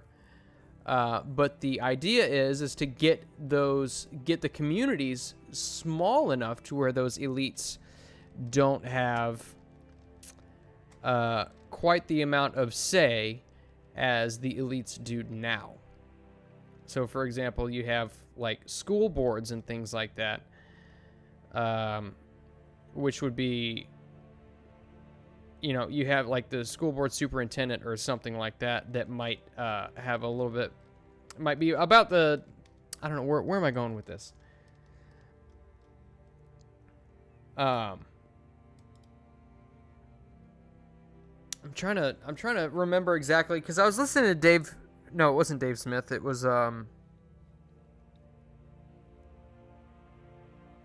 maybe it was Dave Smith was talking to somebody about Hoppian politics, or maybe it was Michael Malice. I can't remember, but one of those guys was talking about it, and that's basically what they were saying, is that people generally gravitate towards a hierarchy, regardless. And a truly anarchistic society, because it's basically he was saying that a truly anarchistic society isn't really possible because people gravitate towards hierarchy, and there will always be some sort of a community leader. So it wouldn't have been Michael Malice, because he's an anarchist, unless he's just an anarchist regardless of his belief in Hoppian politics. 1,000 Liechtenstein. Yeah, see, that's kind of gibberish to me. I'm not really familiar. I've heard the phrase 1,000 Liechtenstein, but I'm not really familiar. I'll read into it, because now my curiosity's piqued, and I'll read into it. Always right leaning because I never like people taking your things. Yeah.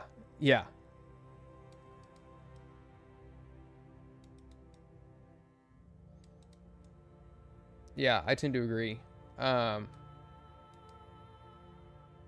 Although there are some arguments that, right-leaning politics does have the capacity to take things as well. just not the same things as left-leaning politics. So, for example, like the '90s censorship campaigns.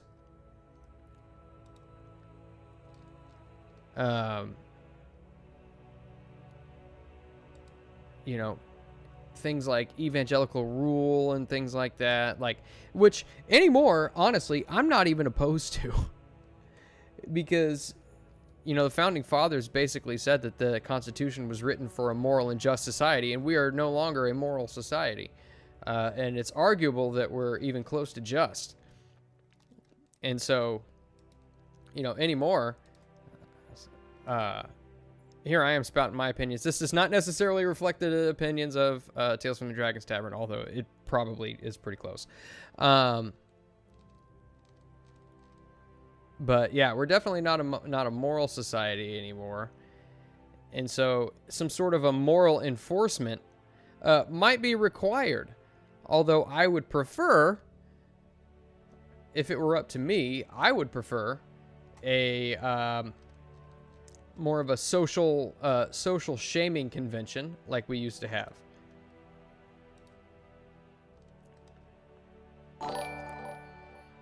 You know, are you a whore? Shame. Exiled from society. Are you not married by 30? Shame. You not have kids by 25? Shame. You not have a job? Shame. You do drugs? Shame.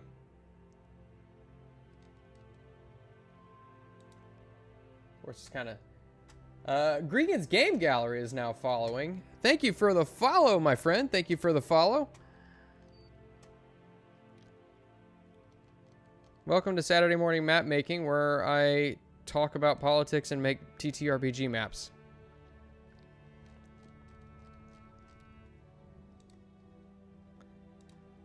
That's massive, dog. That's massive. We gotta scale that bad boy down.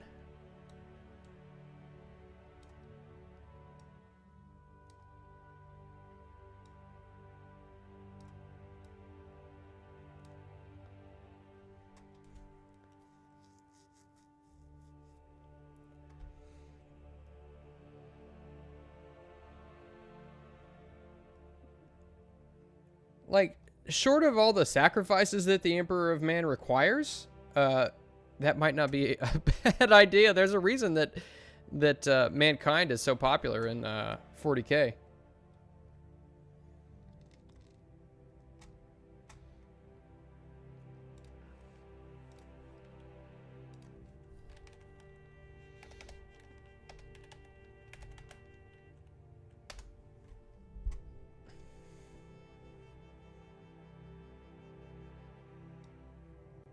Oh, yeah, that would be backwards. Westward Smile. Yeah, you're right.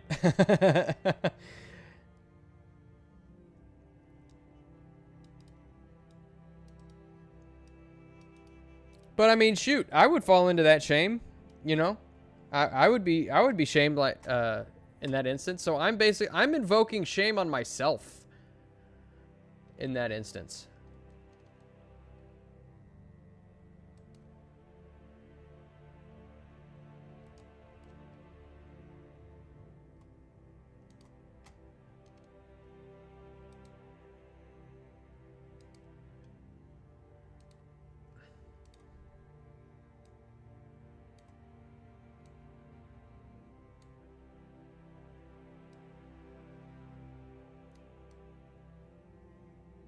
That didn't work. So we can find another vent that works.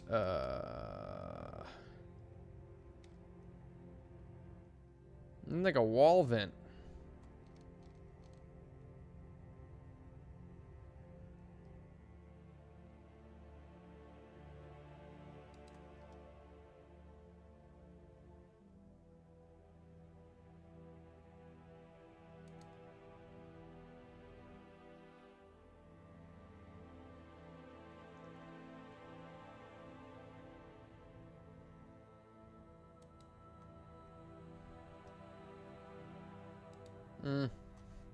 These are all lab vents. You got something else. Here, let me see.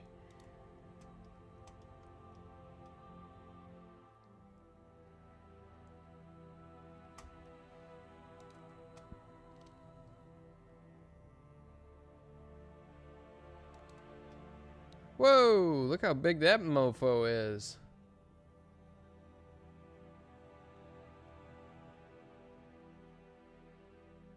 Let's see. How is that supposed to go? This is an industrial AC unit.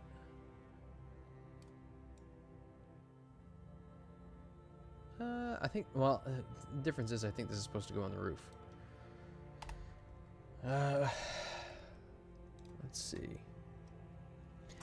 Yeah, air ducts is probably what I need to do. I'm looking at vents, and I probably need to look at ducts.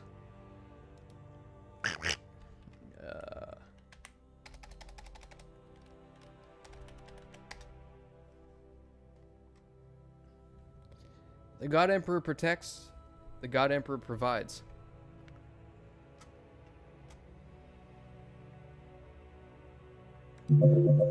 I know there's air ducts in here. Like, where... You know what, guys? I'm about to piss myself, so give me just a second. I'll be right back, all right?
Could always blame it on the dogs. I would never do that. I'm honest with you guys. I'm an open book, you know? For better or for worse. Mostly for worse, but you know, it is what it is.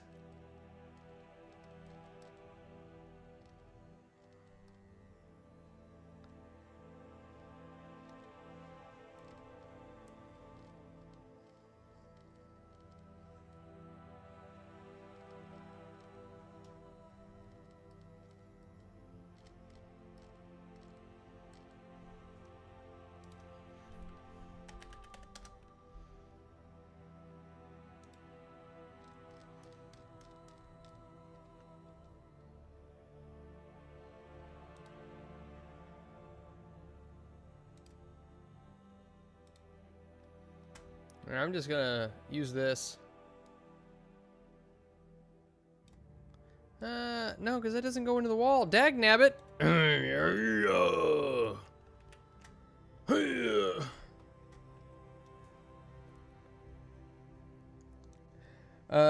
No, Greetings Game Gallery. This is Incarnate. Inkarnate. Although I had thought about switching up programs. Oh, here we go. I had thought about switching up programs a time or two, just to kind of see what else everything else has to offer.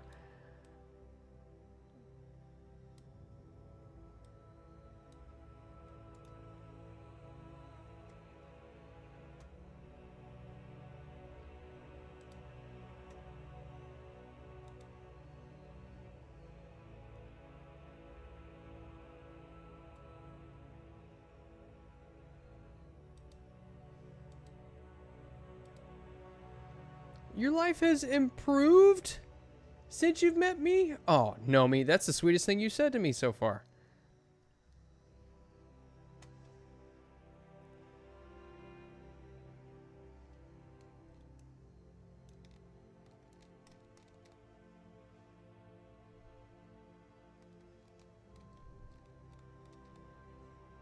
I feel like I need to add some, I don't know, this looks, concrete looks a little clean to me.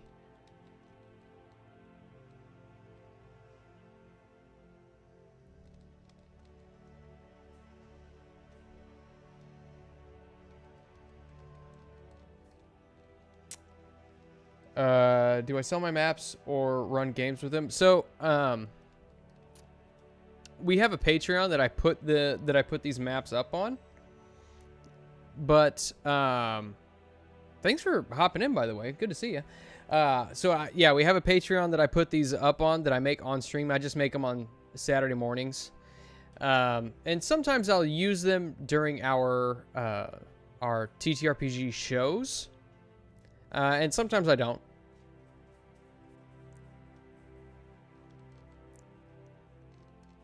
Sometimes I just make, you know, random stuff.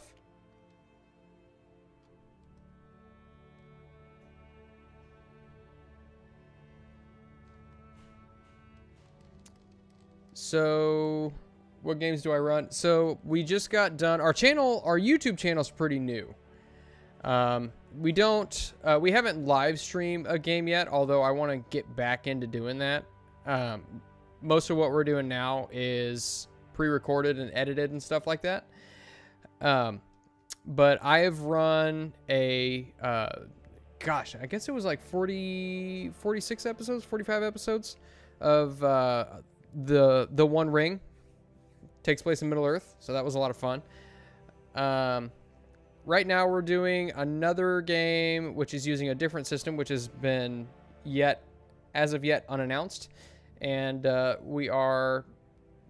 I'm putting together another campaign that is using a different system that uses the Year Zero rule set, or a variation of it anyway. And we've also done a Pathfinder 2nd edition campaign. And that one was live streamed.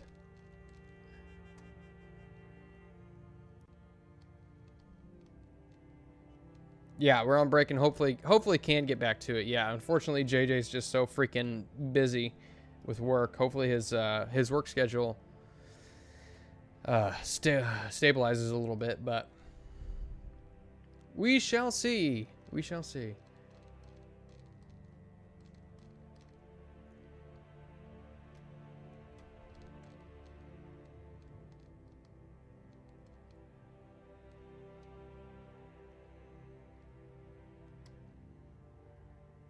Hell? Why do I have hell assets in here?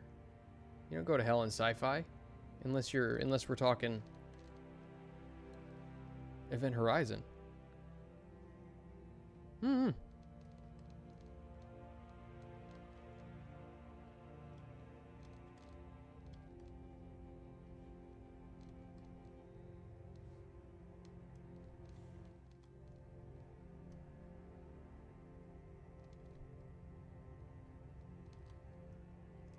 Just looking for a platform to stream your games on. I haven't played Shadow Dark. I'm interested to check that one out.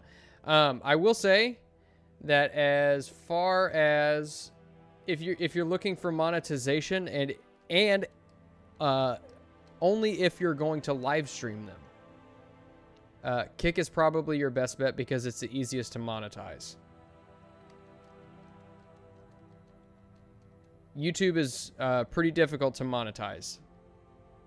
Although I think your audience grows a little bit faster on YouTube depending on how you handle your content. Because the algorithm, I think, is just a lot more complex over on YouTube. But the curve for getting monetized is quite a bit more steep on YouTube as well. But to get you started, Kick is actually a lot easier to get monetized on.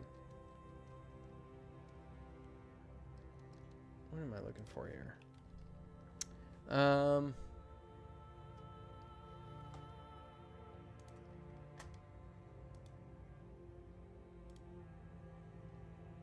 yeah, let me check something real quick.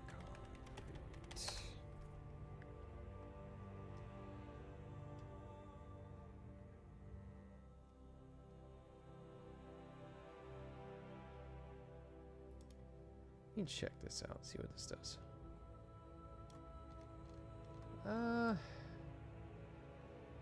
Actually, you know what? That might...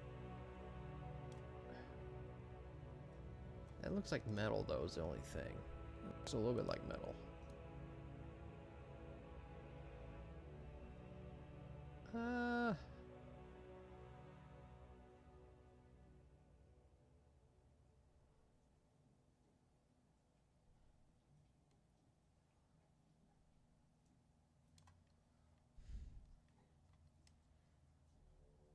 I don't know. What do you guys think? You think the cracked concrete looks better?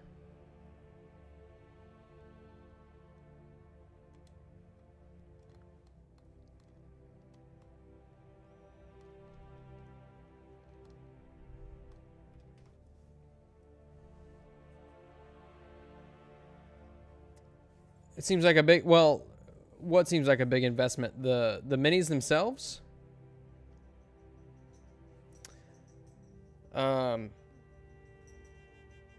Or the computer? Yeah, I mean, if you don't have a computer to stream it,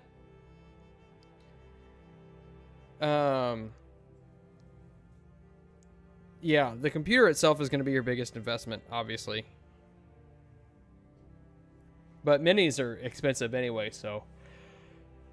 But if it's something you're going to do either way, you know, it doesn't hurt to stream it. What VTT do you use for? So, for my Call of Cthulhu game on Monday night, which I actually run on a different channel, I run it on Moonskull. But for that, I use Fantasy Grounds. And then for everything else, we've been using Foundry.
Yeah, I'm going to change that up a little bit.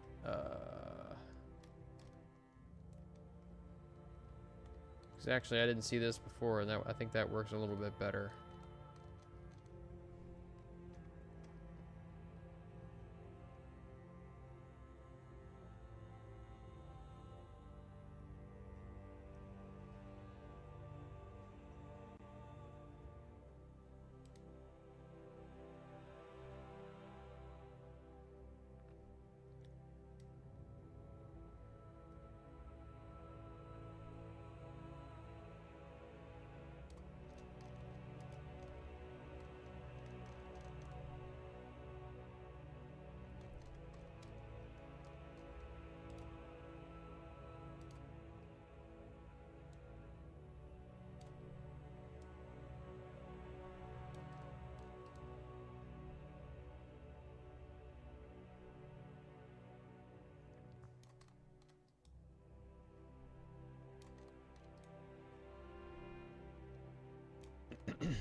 Where are you looking for the stream key?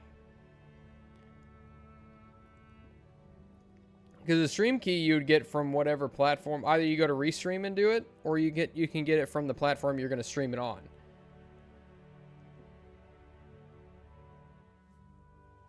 And in that, all you got to do is you just got to go to settings and find it.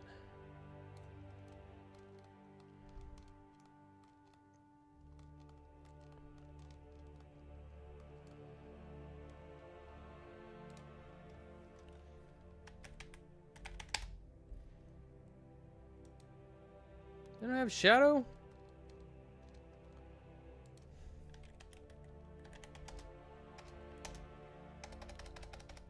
You mean I gotta go to the fantasy section to find shadows? That's weird, man. Weird.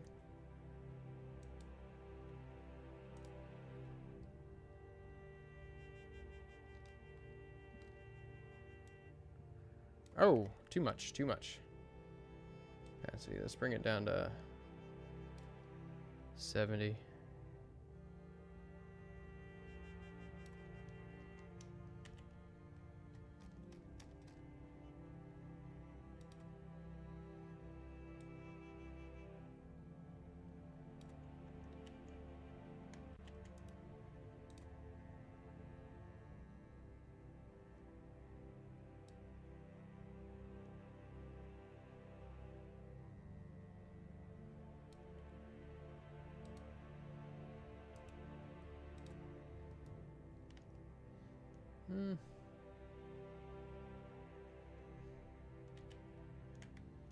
Yeah, we'll just do a brush. We'll brush it.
Shadows of Streams Past. I like that.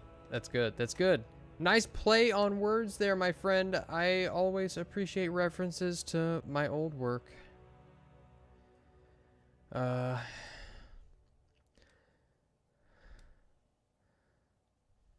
what we're gonna do here.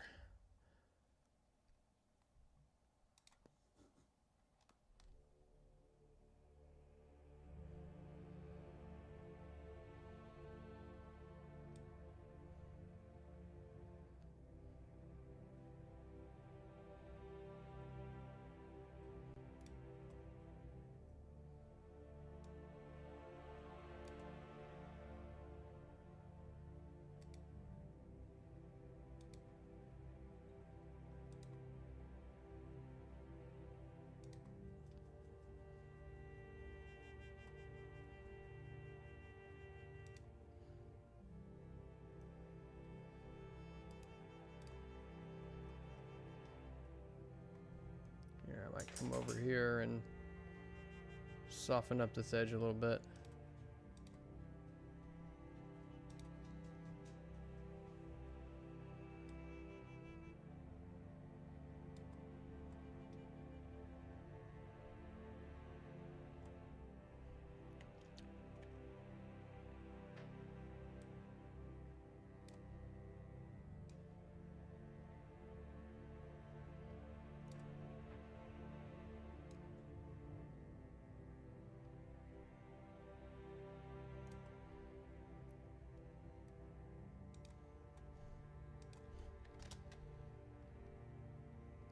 Wrong one.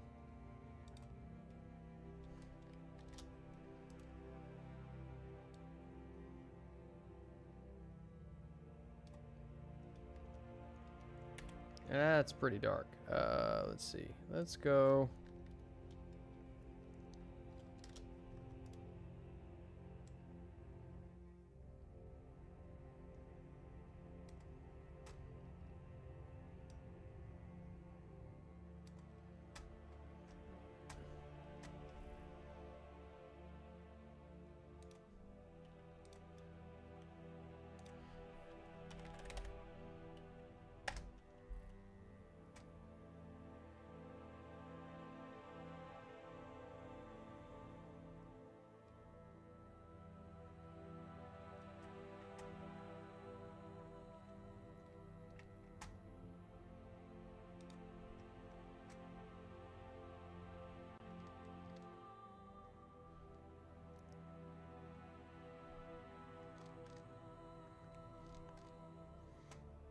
Yeah, Gregan's Game Gallery. I am not a I am not a streaming wizard by any means. I would actually have to. I'd probably have to walk through it and see what you're looking at in order to give you an idea. And Restream is a weird animal because I think in order to get certain features on it, you got to pay for it. So it depends on if you're wanting to multi-stream. Like you only need Restream if you're multi-streaming. I'll tell you that much.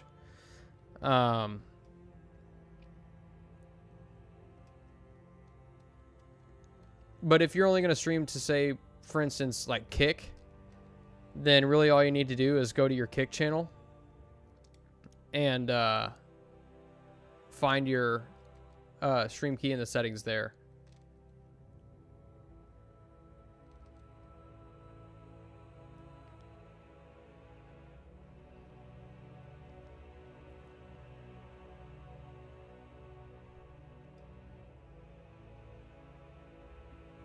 That man, okay, Erudite, you know what? That man was crazy. And also, my character's a vampire. So what do you expect? Did you really expect anything different? Did you think that I would make a vampire and not drink other people's blood? Is that I thought that was just kind of a given, you know?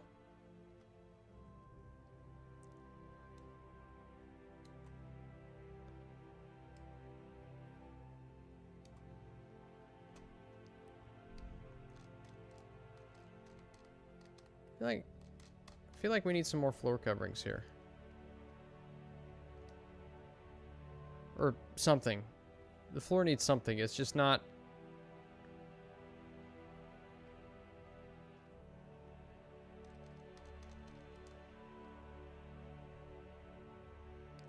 Well, okay, fine. Technically a half vampire. Okay. But the game gives you the option to be able to drink blood as a half vampire. So, of course I was going to take it. Of course I was going to take it. Especially since, you know, I'm kind of, well, I mean, you know how squishy I am in all of these games because you try to kill me. Industry carpets, like the ones I've got in here.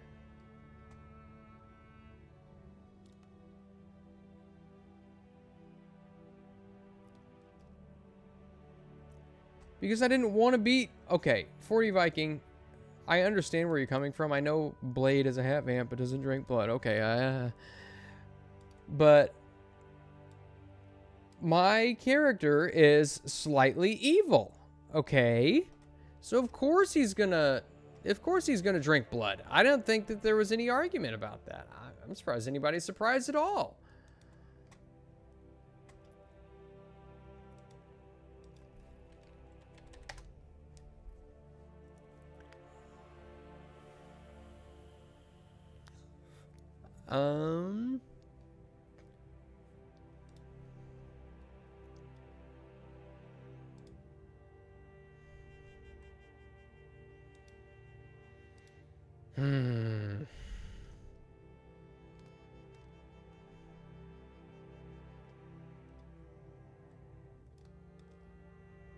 I feel like all these rugs would just not look, they just look out of place.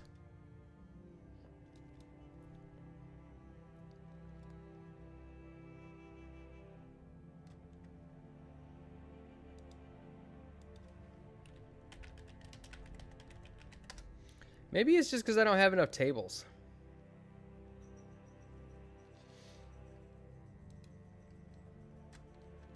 Let's see.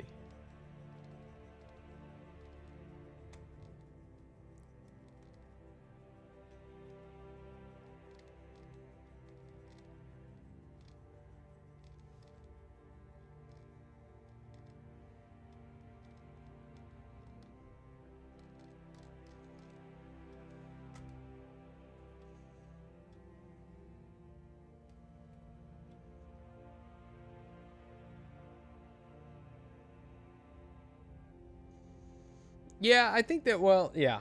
So that's where I'm going to have to kind of probably rein it in. What's up, VJJ?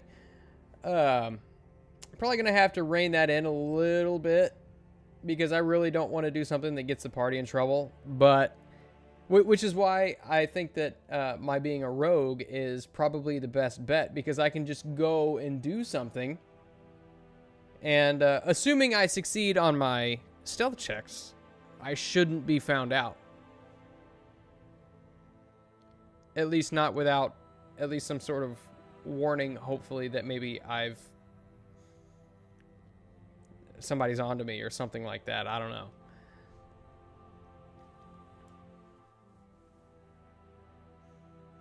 I just don't know how readily apparent it is that Oliver is a vampire. Or a dampier, I should say.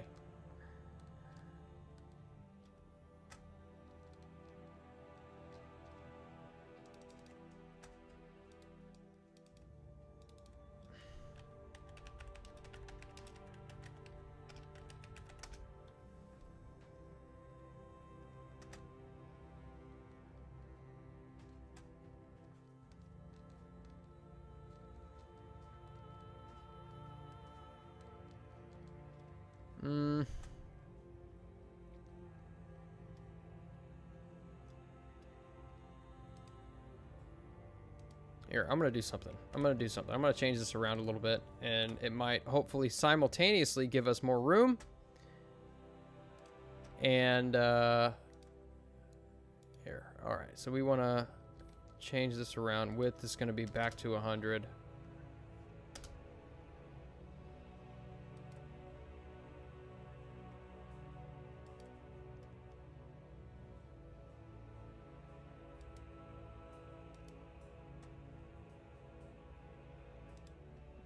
And we're just going to change it up a little bit.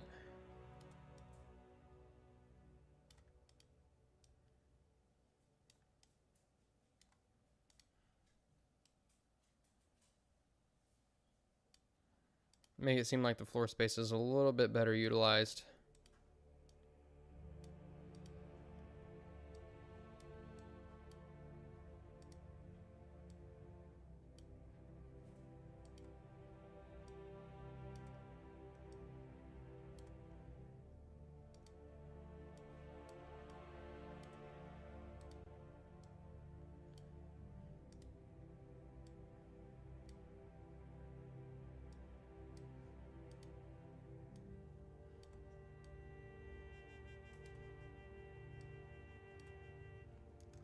So I need 8 more. 2, 3, 4, 5, 6, 7, 8.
Oh, very nice. Well done. Well done, Gregan's Game Gallery. Well done.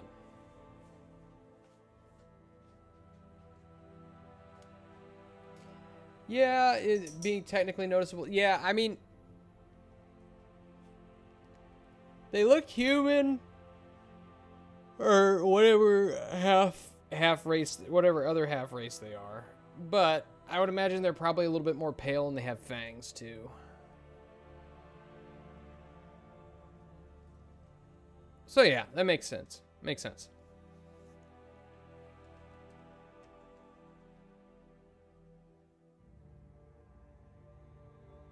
Ooh, yeah.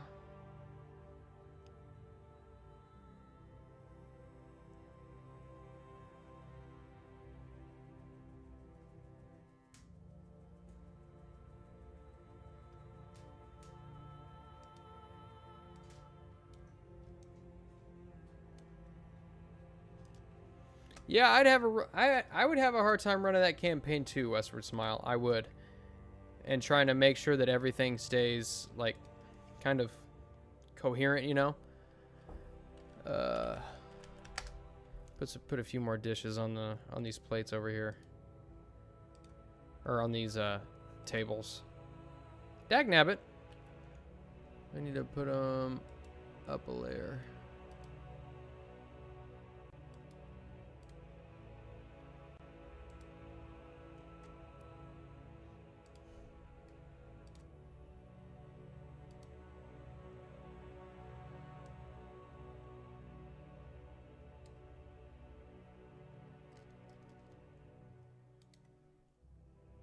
Dagnabbit. You know what? I didn't even... My sizing is all off.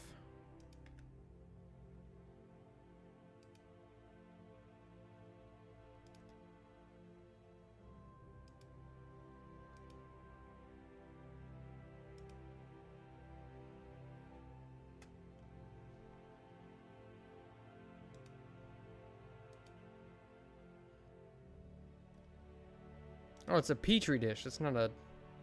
Good lord, no wonder it's so small.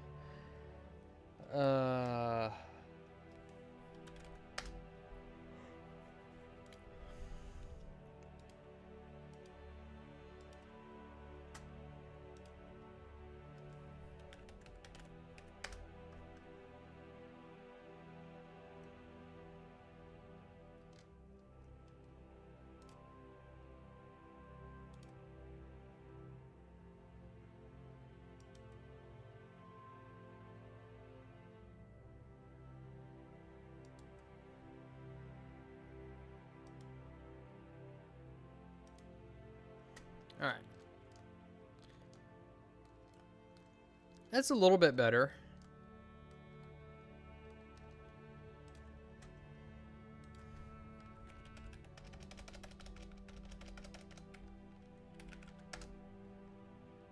Hmm.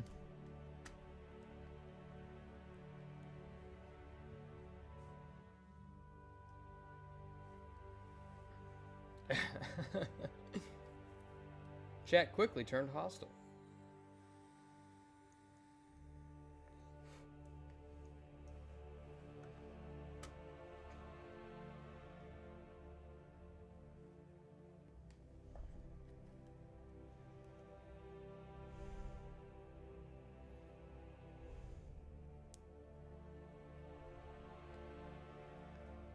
Let's see. Oh, my package is out for delivery. I got a text message and I was making sure that it wasn't like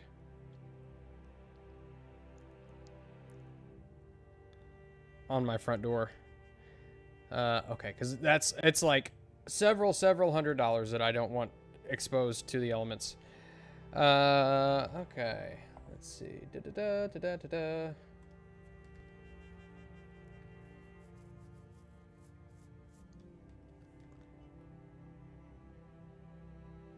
Is there an overturned? There's not an overturned bowl of soup, but I do have Kevin's chili pot in the kitchen. If that helps. No, I think you're right. Greetings Game Gallery. I think you're right about that. And I think that has to do a lot with the complexity of like making extensions for Fantasy Grounds versus the complexity of making modules for Foundry. It's just there's so much that you can do with Foundry, and a lot of it is community made, so it works well.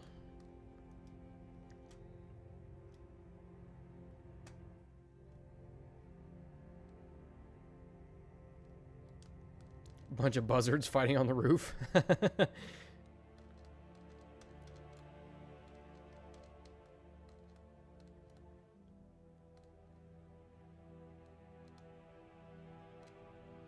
Is there a handicap? I don't think there's a handicap.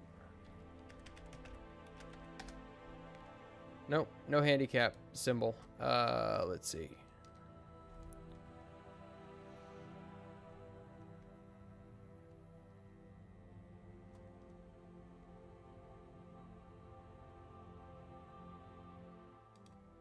Maybe another industrial. I'm gonna put. Oh, there's another. Put another industrial rug over in front of this door, but I'll shrink it down just a tad.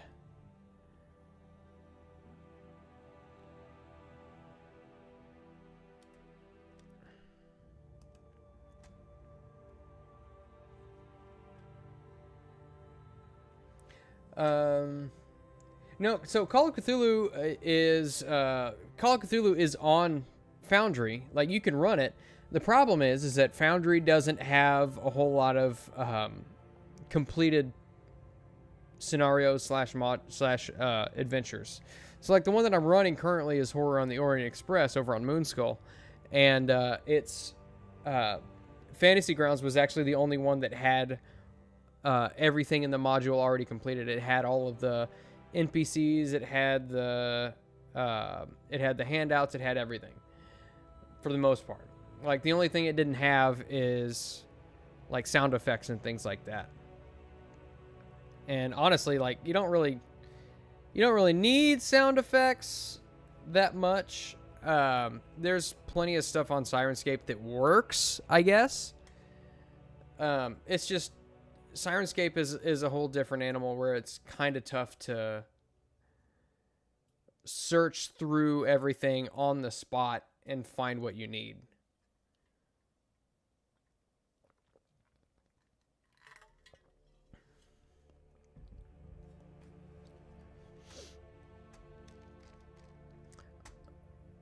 I'm going to look through here real quick and see.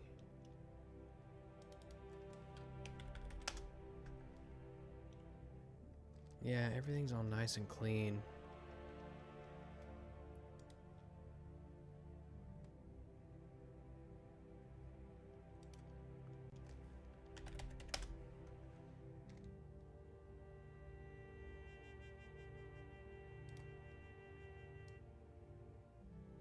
Oh, perfect. Okay, you know what I'm going to do? That's perfect. So I'm going to put just to give everything a little bit more of a worn look. This is gonna be gross. I'm just gonna put a layer of dirt. See, you can barely tell,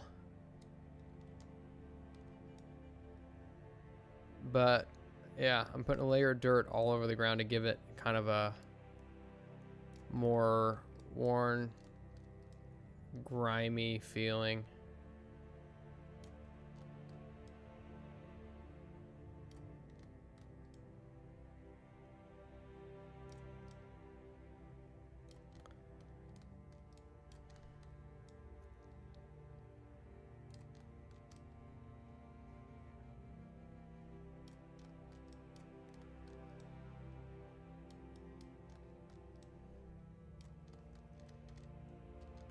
Yeah, tell me that don't look like a 2-bit diner now. Wow, that really elevated the griminess a lot.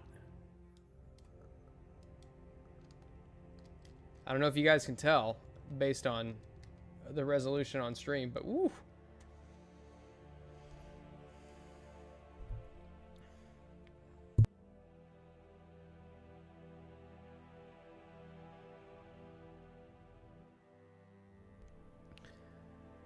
Well,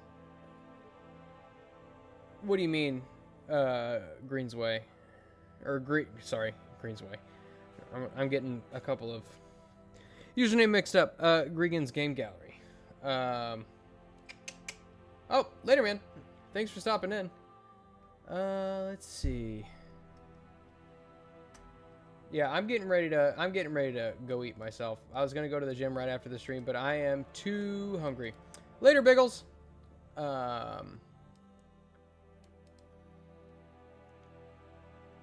Do they blend into the surrounding pavement? Yeah, they kind of do, don't they? Here, let's do this. Let's see. What did I just select? I don't want that. I want... Oh, no, did I... Hold on.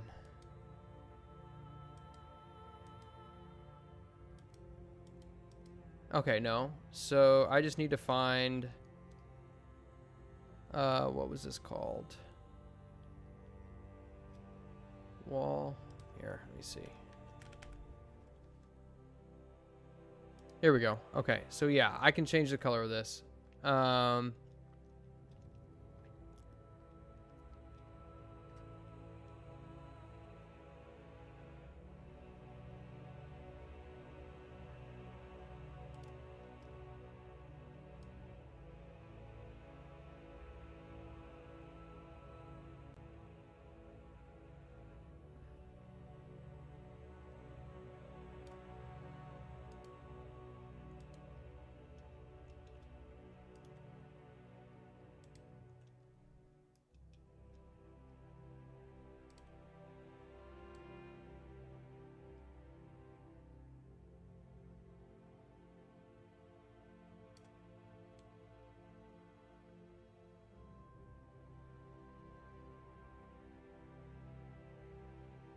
Eh.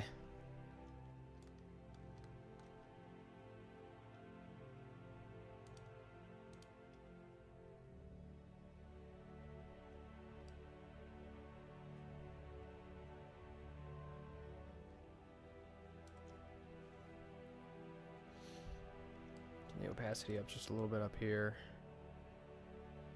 We'll go and add that whole layer. Yes, baby. Bring on the grime. We like that. Yeah, make it dirty.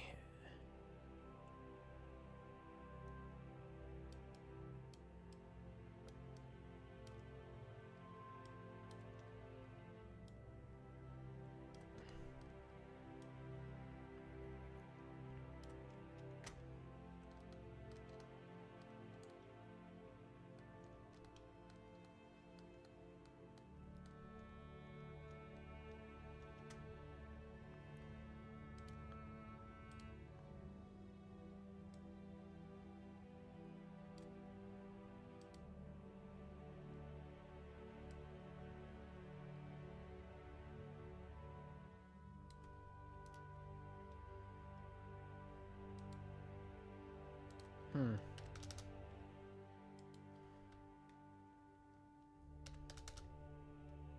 Hmm.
ID or possibly a license.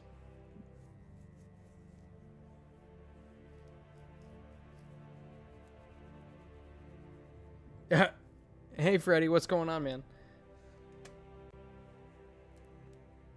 No, we weren't talking about women today.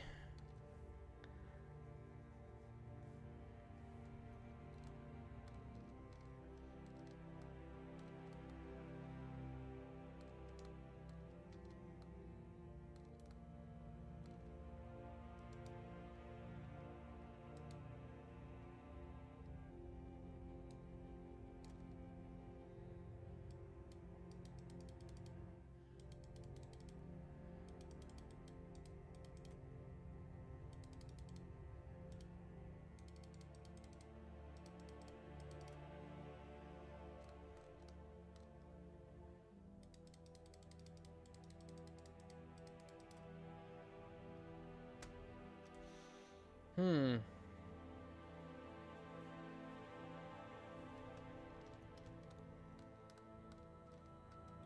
All right, what do you guys think? How's that for a dirty, grimy diner?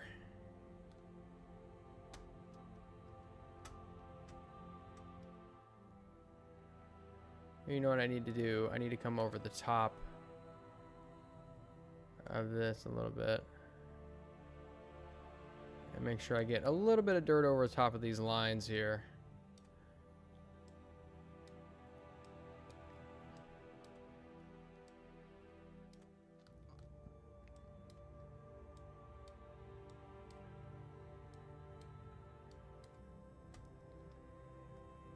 Yeah, Chrysanth. I don't know where Chrysanth went. She's probably still here around. She's probably still around here somewhere, right?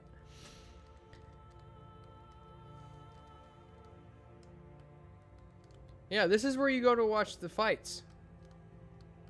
And I'm not talking about UFC fights. I'm talking about, you know. Where's the grime? The grime is everywhere, my friend.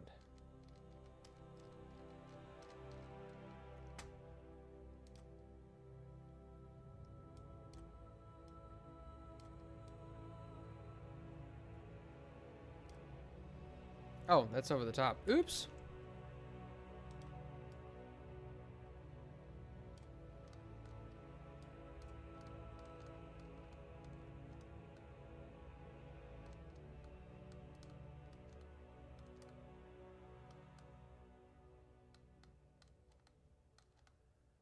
Yeah, yeah, buddy.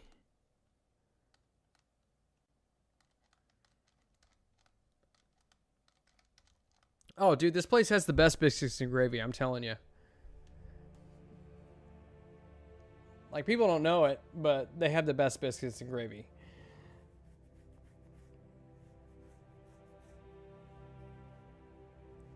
Yes, that's exactly what I mean, Freddy. Oh my goodness. I just looked at my, man, my armpit are stained on this shirt. Damn. That's what I get for working out in it. Oh, man. All right. So, my friends, my compatriots in chat, I think that this unless anybody can give me anything on here that you think I am missing, that I need to alter, to add, to subtract, I think this is where I'm going to call it, because your boy is hungry. Yeah, spicy pits. No, they're not spicy. It's just, you know, it's an old shirt. This is back from my first jiu-jitsu tournament that I competed in.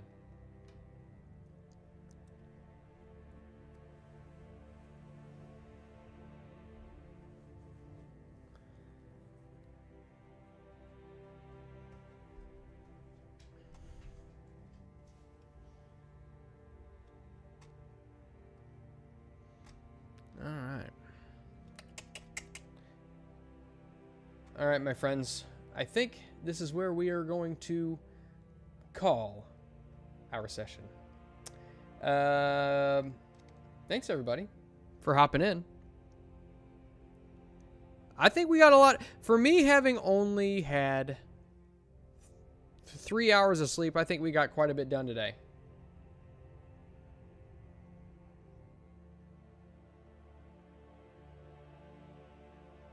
Did I miss something? You guys are killing me. Yeah, we got quite a bit done today. This actually looks like a convincing, nasty, dirty, icky diner. And I think I'm happy with it. I might actually use it. I might just use it in one of my games. So, with that, thank you all for hopping in. If you haven't followed already, please do so. If you haven't followed on YouTube, please do so. We're working on some cool stuff over there that we're going to get going here, hopefully very soon. And yeah, I'm excited to show you guys what we've got cooking up. So, until next time, I bid you all adieu, auf Wiedersehen, Gazoon. Oh, actually, you know what? Before I do that, is anybody else live right now? I'm going to see if I can host anybody. Let's see. Ba-ba-ba-ba-ba-ba-ba.